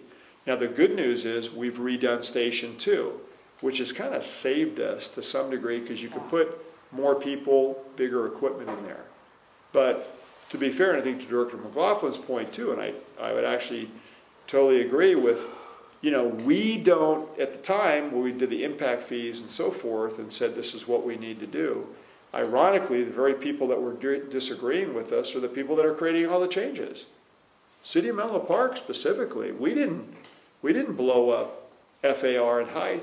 They did that by allowing that to change. And yet they said they were not in favor of anything that we want to do, from purchase to changes because of, and impact fees because of what was being built. East Palo Alto equally has said, and remember, it's not even residential, we kind of got our station. Our station's done. Look at all the fire trucks. We don't need to do impact fees because we're set. I get it, but now that's not looking at everything else and all the resources that were put towards keeping that project alive for 10 years. But I also get where East Palo Alto is because they don't own City Hall. They don't own the land the police department's in. The police department's in trailers. So, you know, you can't you can't compare East Palo Alto and Menlo Park because Menlo Park is in really, really, really good shape and East Palo Alto still is not. And even though there's some development, it isn't there yet. And then you got a bunch of other issues that you're well aware of that are going on. So in Atherton, you know, in some degree, because we said on impact fee we're not going to have residential, there's no commercial building, so it doesn't even really apply. So, you know, there are a lot of pieces to all these different things, and there's a history behind them. And, you know, specific, I think, to the question, we did look at Station 77, including presenting to the fire board schematic design for a new station, what it would look like. We can bring all that back. We've looked at that. You know, the property, I think, was a good acquisition from the standpoint is it gives you options going forward. But, you know, as we've said, what does the city of Menlo Park want to do? I don't think the district wants to lease a space and not own it if it's going to put some capital improvement in there. But that said, we got other stations that got to get rebuilt first. 4 is right now what we're working on. And after that, because 6 is pretty much done. And then 300 Middlefield, both the training part and then the firehouse separately. So, you know, is there a Station 77 or a Station 3 essentially in the future? I would say at some point, but it's got to be behind other projects that we have. Because we've spent the last 10 years, 12 years addressing 2 out of 4. Not, you know, there's still 2 more to go. And we'll be able to tackle 1, I think, pretty quickly. That'll get us down to 1, and we can do aspects of it. Any other Jim, did you want to, you were going to say something like that? Chuck? I just want to add, the stakes are very high here. I mean, we're talking perhaps $80 to $90 million worth of projects. And boy, I think we ought to be looking at what resources we have, how we can maximize it. Is it worth building 2 or 3 stories on Middlefield? Is it worth building 2 or 3 stories out in East Palo Alto? I think we need some help before we start spending the kinds of monies that we're talking about here. And I think Jim's absolutely right about impact fees. I didn't like the way we did impact fees before because they didn't relate to the actual impacts. Now we're talking about real impacts. When you put in a new truck and it's 10 feet longer, you need a station that's 10 feet longer. And these are real things that have costs to them, and we need to demonstrate those costs. I think this consultant study is absolutely essential, and I hope that we will all support it and get going on it, because we need it right now. The chief has already brought to us, we were looking at proposals for the training facility that were anywhere from 10 to 40 million, if I recall correctly, maybe 30 million. They were a little crazy on that 10 big to one. $30 million. It's too much. Before we start thinking about that, we need to know what we really do need. And one, clarification add on. So fire stations, as Dawn said, and I've said already, we know what that is. We don't build the minimum fire station, which is what Chief Ty did. Chief Ty, although very frugal, built firehouses to essentially what was there before. We build stations now that can fit the largest piece of equipment, and every one of them can house more people or sleep more people, have bathrooms for more people. So there's expansion capability in the future. 6 is on the low end because that was the lot configuration that we had even with the purchase of one additional piece of property. 2 was a good example of what we're really trying to achieve. A much larger facility. That good thing is we started 12 years ago because now it's there and it's met. As you look, I mean, really, both 6 and 2, we're ahead of what we needed. So we're there today and able to expand today, which I think a lot of agencies wish they were doing in advance of the growth that was there. So I think we've matched the growth pretty well. Now the next question is, as we're looking at Station 4, again, an older 1949 building. I mean, it's got to get upgraded, there's no doubt. So that's the next station, and we'll build a station big enough to accommodate more people and bigger apparatus because that's our template. We don't build the minimum size facilities anymore. I mean, I think in retrospect, I wish that Chief Ty hadn't just looked at what was there and thought about to the future, but he was very budget conscious, but sadly, we're constrained because if you look at the stations, 3, 5, and 77 are our smallest facilities. 3 and 5 are what I call postage stamp fire stations. You got to back in, it can only fit 1 engine, 1 crew. The crews literally can't even drive in the parking lot in the morning because they got to wait till the other guys drive out. So they're minimum size. That's why we said to Station 3, we need to expand that. And Station 5 is still the question mark based upon the constraints of all the traffic control devices. So Harold, let's say that we wanted to move forward with this, and I'm not saying that we are, because we obviously need to vote on it as a board. Where do you think the space needs assessment should start? Well, we would go out and find a vendor. No, which properties? No, it's taken into consideration all of them. No, I know, but I mean, but Jim's saying not including the fire stations, which is a lot of our property. So basically, it sounds like it would be the warehouse and in East Palo Alto, and probably the Chilco house, and maybe 170 training tower. So I mean, where would you start in terms of prioritizing the property? Well, I think, Director McLaughlin makes a good point. And I'm probably going to be surprised I'm going to say this. If you're going to do it, do the whole thing. Because, what I've learned from going backwards is every time, excluding the fire station. everything we own. Okay.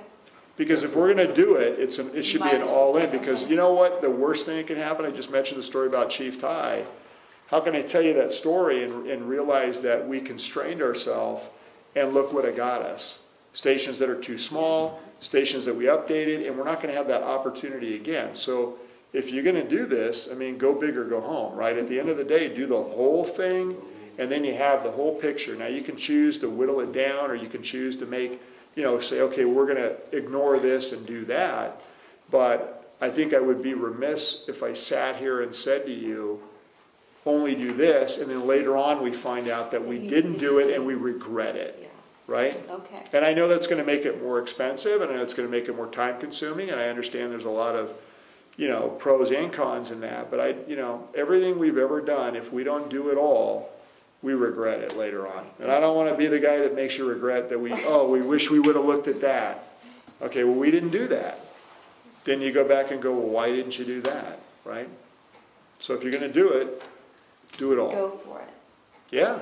Chuck, did you go? I just wanted to make sure, I'm going to ask Jim the question. the chief had said we'd done some similar things where we were looking at the age of the roof and some of those things. This study you're talking about wouldn't do any of that kind of stuff. So just an inventory of space needs. Space needs, it's a lot of pencil and paper, looking at this, how big are they, what could you fit there, and it's no design work or anything like that.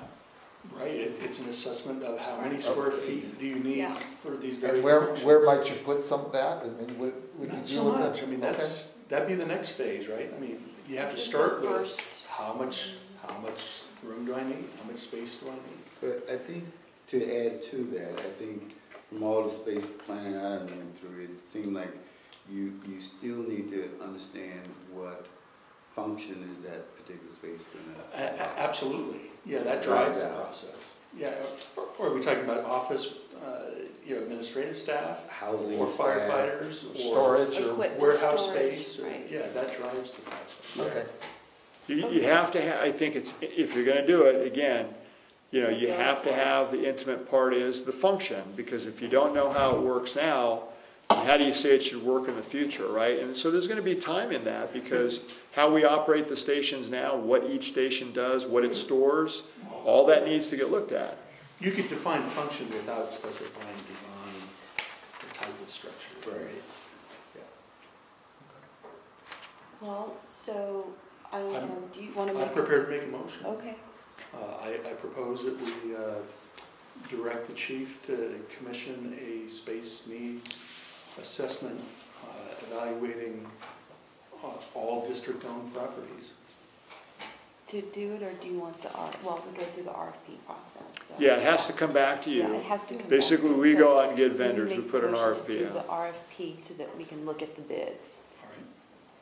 Do you want to amend your motion or change it? That we direct the chief to initiate an RFP process to commission a space needs assessment. Is there a second?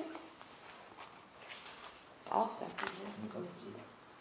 Any other discussion? Okay, all in favor? Aye. All opposed? Aye. Okay, No, so, nay. so Yay, the whatever you motion want. carries 4-1.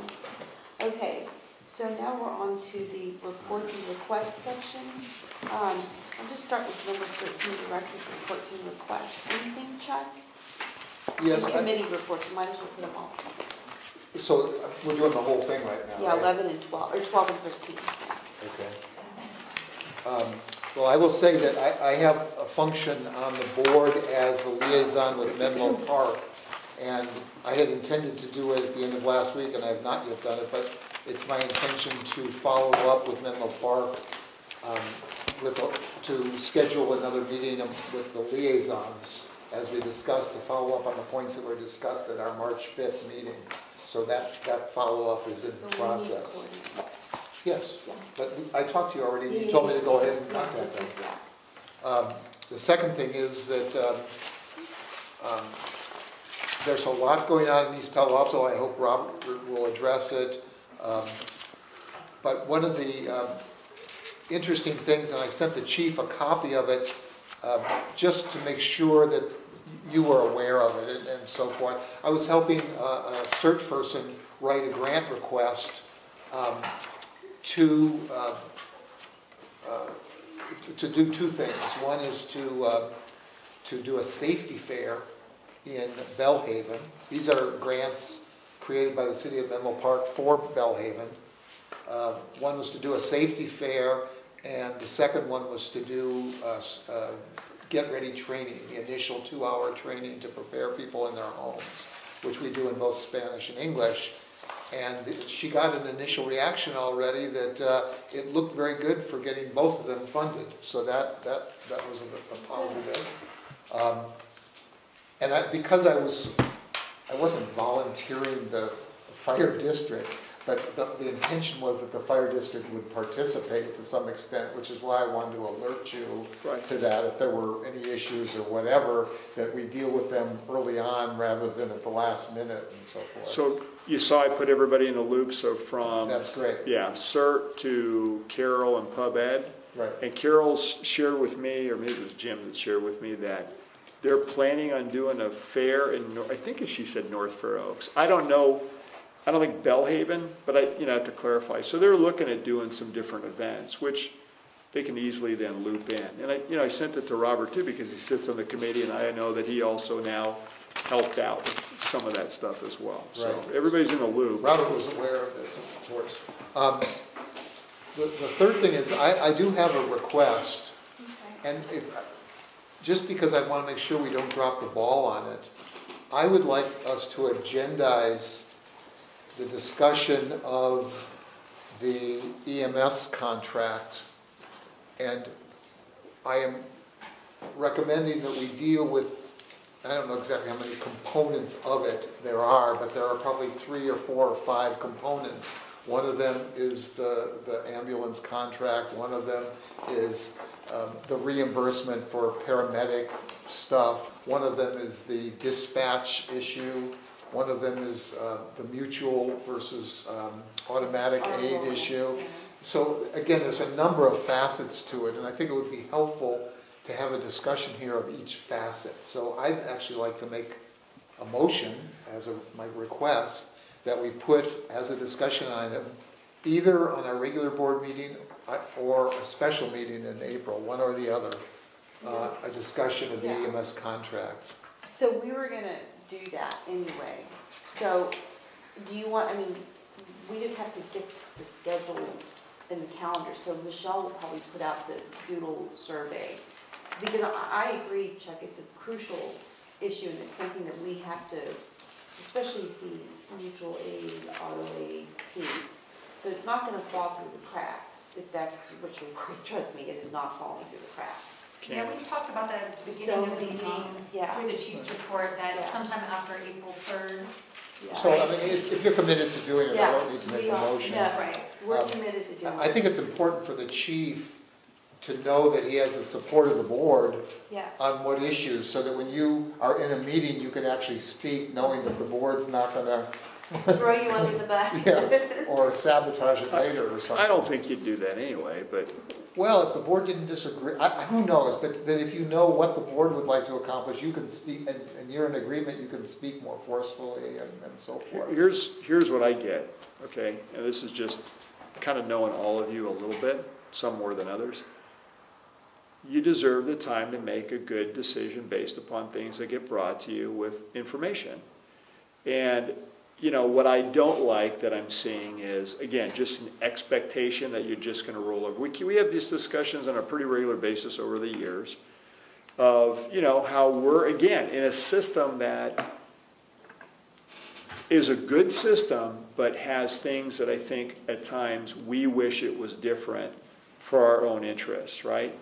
And I've heard a number of you say things, can't we do this? Well, sometimes we can't. We're constrained by the agreements that we're in, because to your point, it's all tied together. So dispatch, again, mutual aid, all those different things, or automatic aid, they're all tied together. So this is the 10-year revisit. And, like I said, I think there are agencies that are hoping it just, everybody's back in the way it is. And, as I said early on, for some, maybe that's what they wish or want. I don't think that's what you want.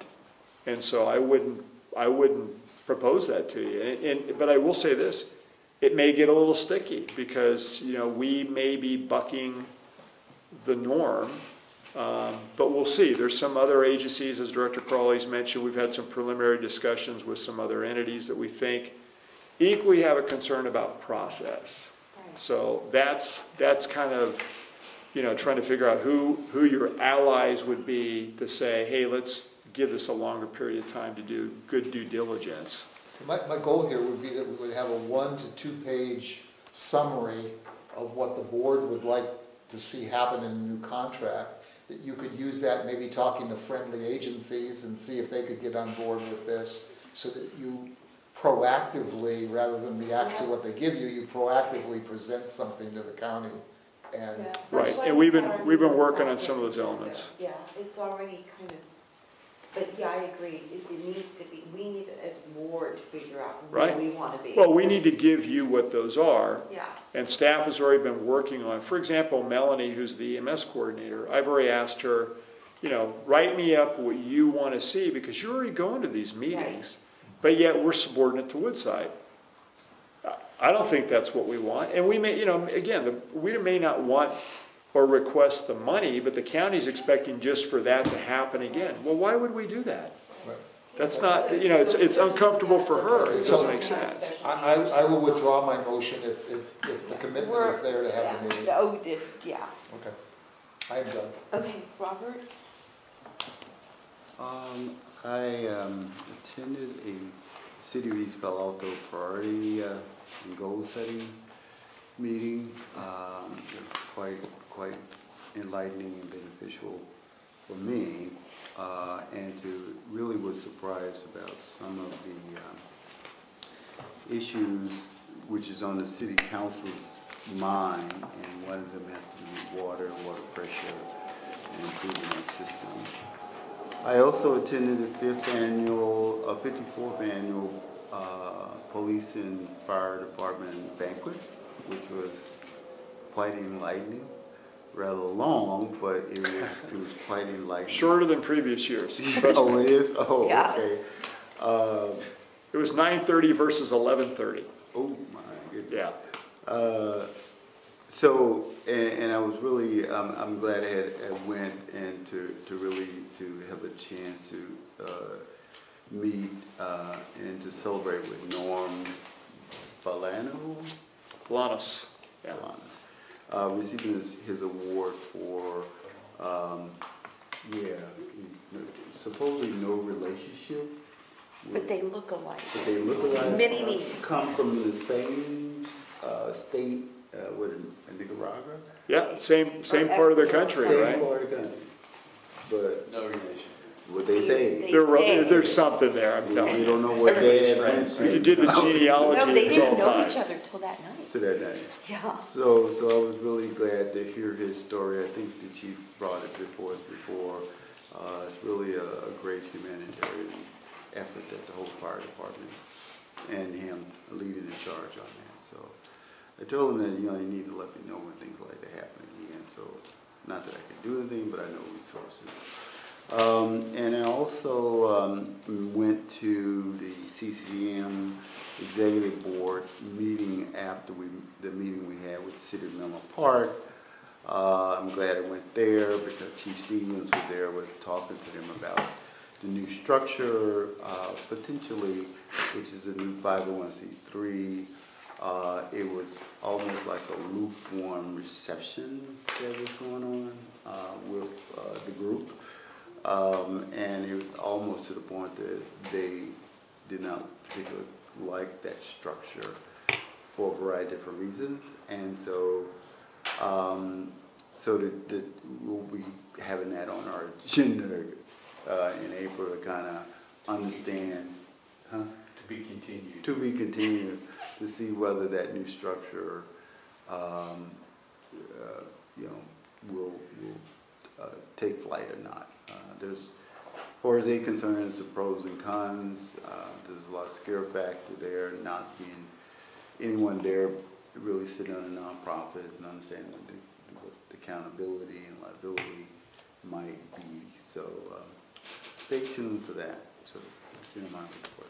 Thanks, Rob. I just have, Oh, yeah, go ahead. I want to ask a question, Robert. Would the 501c3 organization be a contractor to the fire district?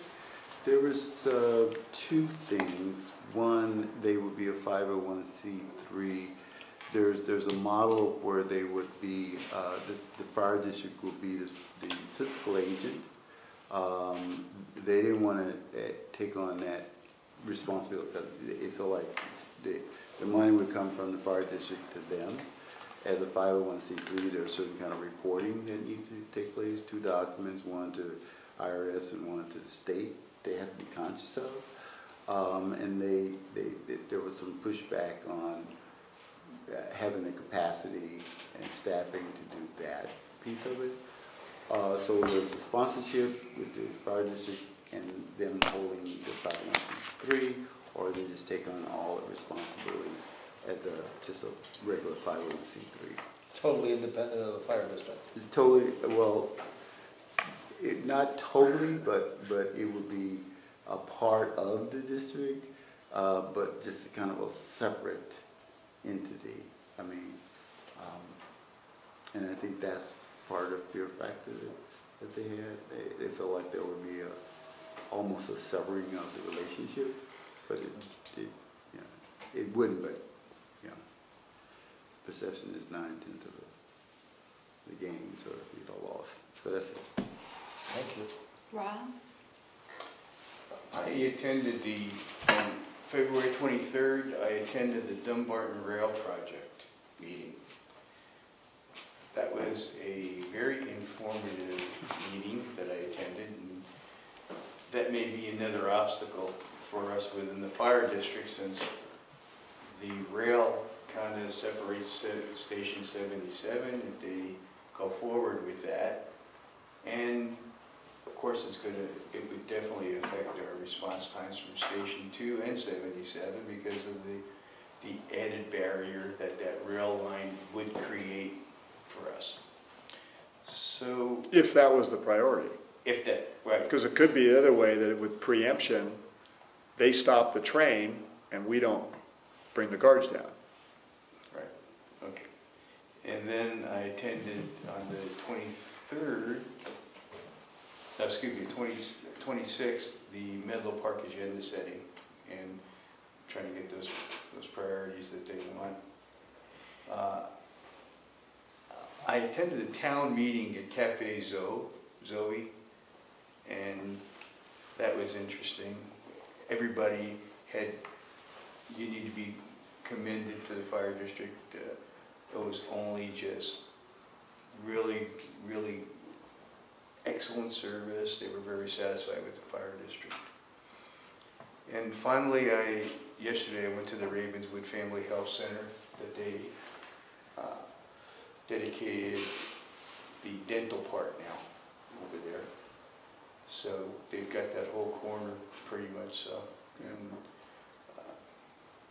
that's about it. Thanks, Jen. On March 11th, I did a sit-along and walk-along with John Johnston and the Deputy Fire Marshal. You say sing-along? Sit-along. Oh, okay. Sing-along. I said, well, there was some rowdy songs at one point, but I sat along with John Johnston, and he described the plan checking process and some of the people involved with that, and very impressed with the whole setup. I think it's something we can all be proud of, especially being kudos to the chief. I did a walk along with the deputy fire marshal and some of the new high rises, Facebook high rises. I had the vest on and the hard hat, and if I stood in one place too long, they tried to put me to work. Very interesting. I've been on construction sites before, but never one 40 feet in the air with sparks and flying and all the rest of it. So it gave me, again, more insight into just what what our folks do on that end of things. And again, I think it's a wonderful program. I think the folks involved do a great job. On the 12th, I went to an orientation for the JPA with John Odell, the executive director. I still have ways to go, but I'm starting to understand some of the terms and the players, and gain an understanding of just what the contract is and what it covers, and the big pieces of it. So I'm anxious to. Virginia and I are meeting with the chief next week to discuss some of his concerns and interests, and try to navigate where do we go from here and how do we get our interests represented. So. And also to get you more up to speed, mainly. Yeah, that's the main. I know there's a lot of a lot more to know. Yeah. A lot more details. Rob. Yeah, I forgot one thing that we had texted, because we had dissolved that one committee. The ad hoc? The ad hoc, and then we had talked about maybe moving me to 4 to 5 or something. You mean District 4 and 5. 3 and 4. 3 and 4. Yeah. Yeah. Instead- Do you want to do that? Because I think it's going to be. I think since you're doing the. Well, that's why I want to bring it up in front of the board, to see what they thought. Yeah, have that's, to have well, I those. talked to Jim a little bit about it, because he was the liaison, it just made sense to put you for both the county with me. Yeah, well, that's fine. I mean, since it's both county, and I know both the supervisors real well. Are you okay with that? I'm fine with it. Okay.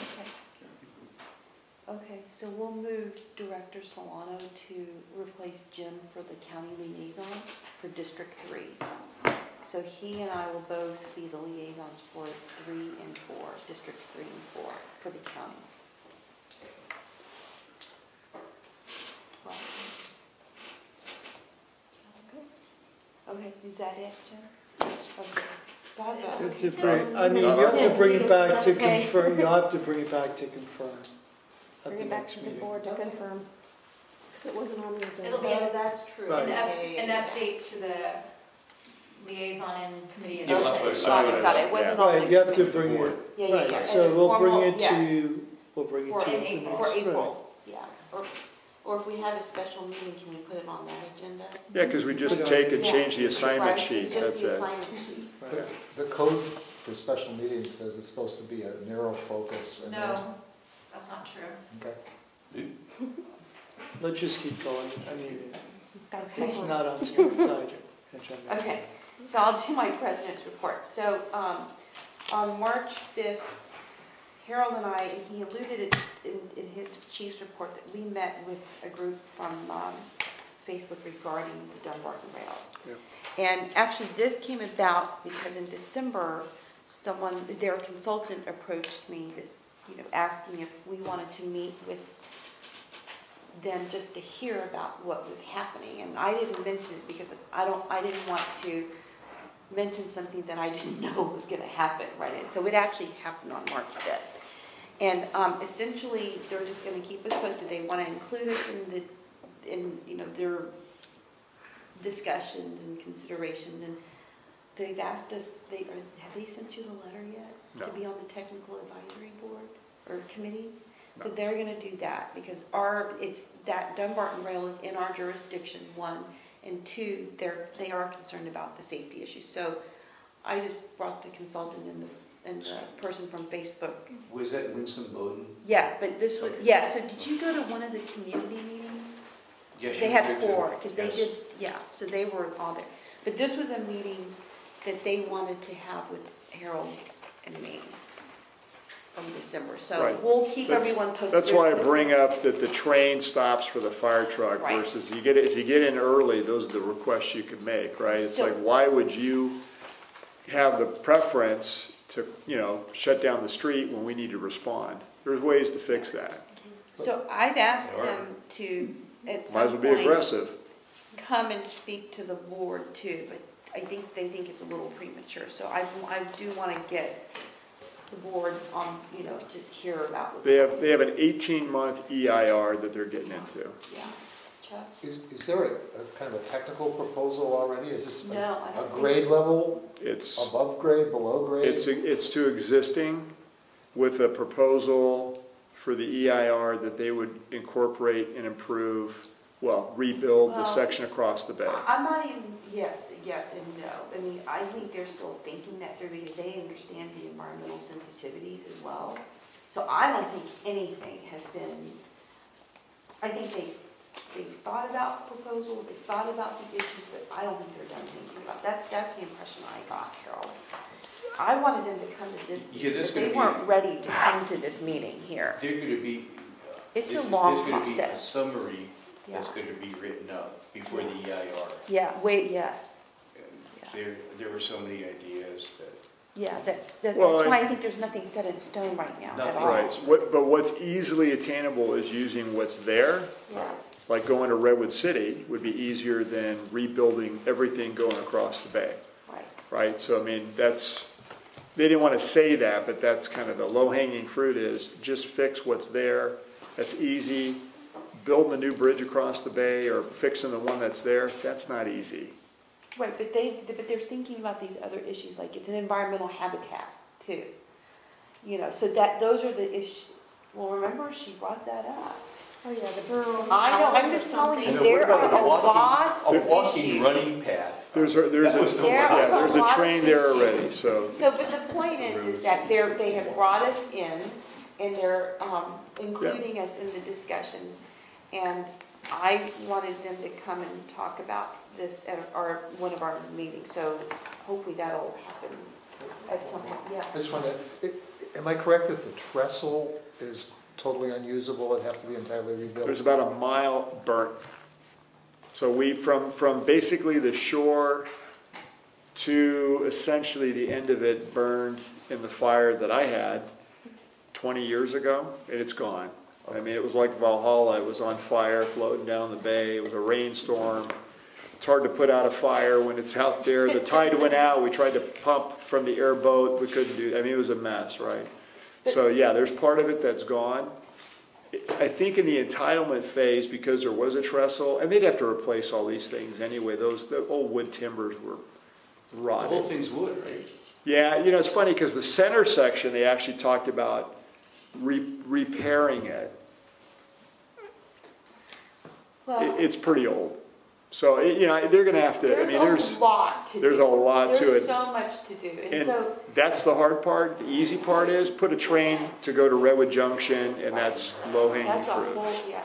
Yeah. I mean, the main thing is I am just thankful that they reached out to me in December to include us because they're concerned about the safety issues as Right. well.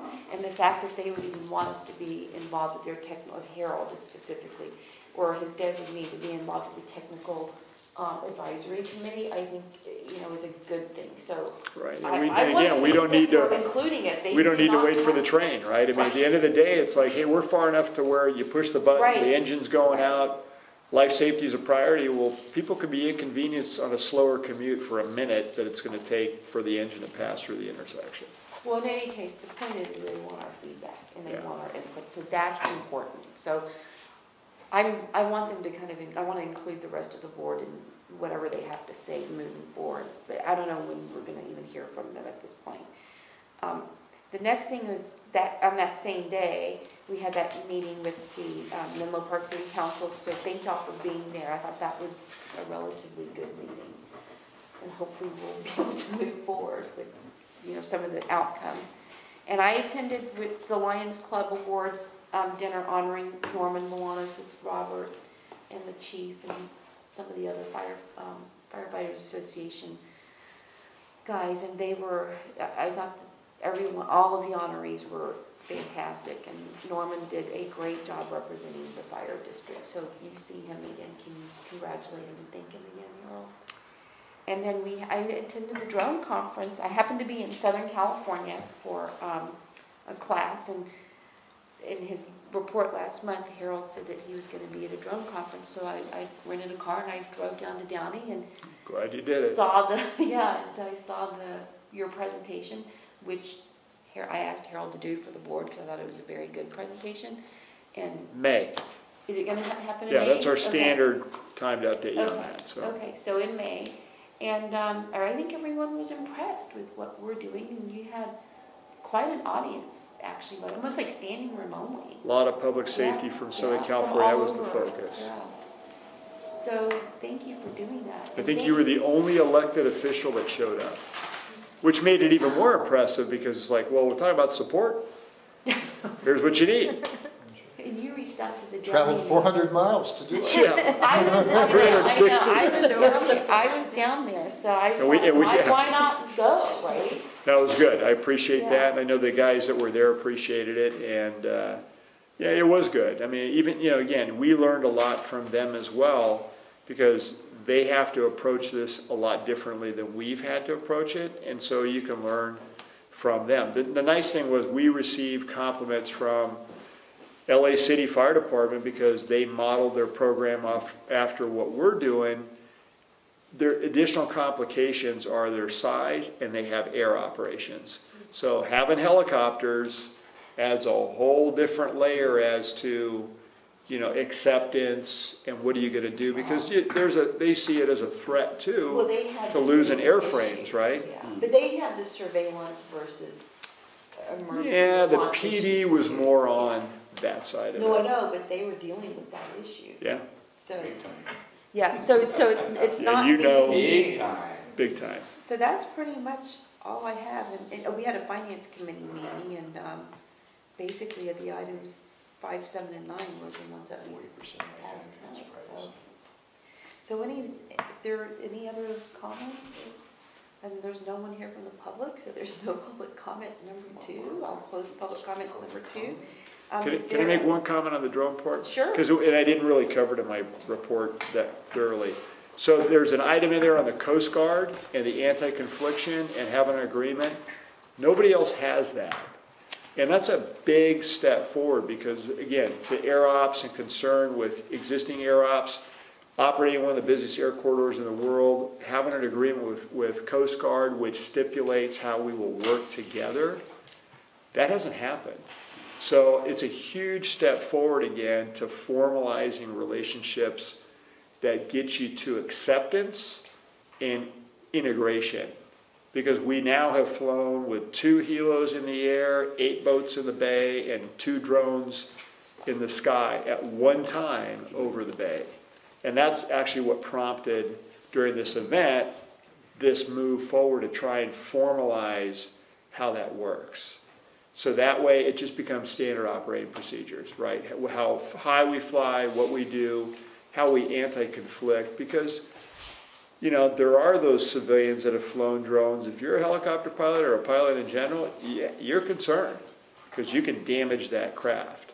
So, you know, getting that level of interoperability, acceptance, comfort, so that we can all do components, which is really, really great. That's been work. And, you know, we got to do the same thing with the CHP. The Coast Guard, since they're in charge of all navigable waterways, this is a big deal because that's what they control. I will send you the May 5th and 6th conference at Coast Guard Island, and then maybe Tom can go, because they're coordinating the intelligence and the drones are part of it. Yeah. And I'll send you if you want to send something. I try to avoid the law enforcement components only because it becomes extremely depressing as to Yes. where that goes, you know. I mean, we're drones for good, they're drones for all the bad that people can do, which is scary. Okay, thanks, Harold. Is there a motion to adjourn? So moved. Is there a second? Second. All in favor? Aye. That motion carries, and our meeting is adjourned at 10:53. Thank you. Was it 10?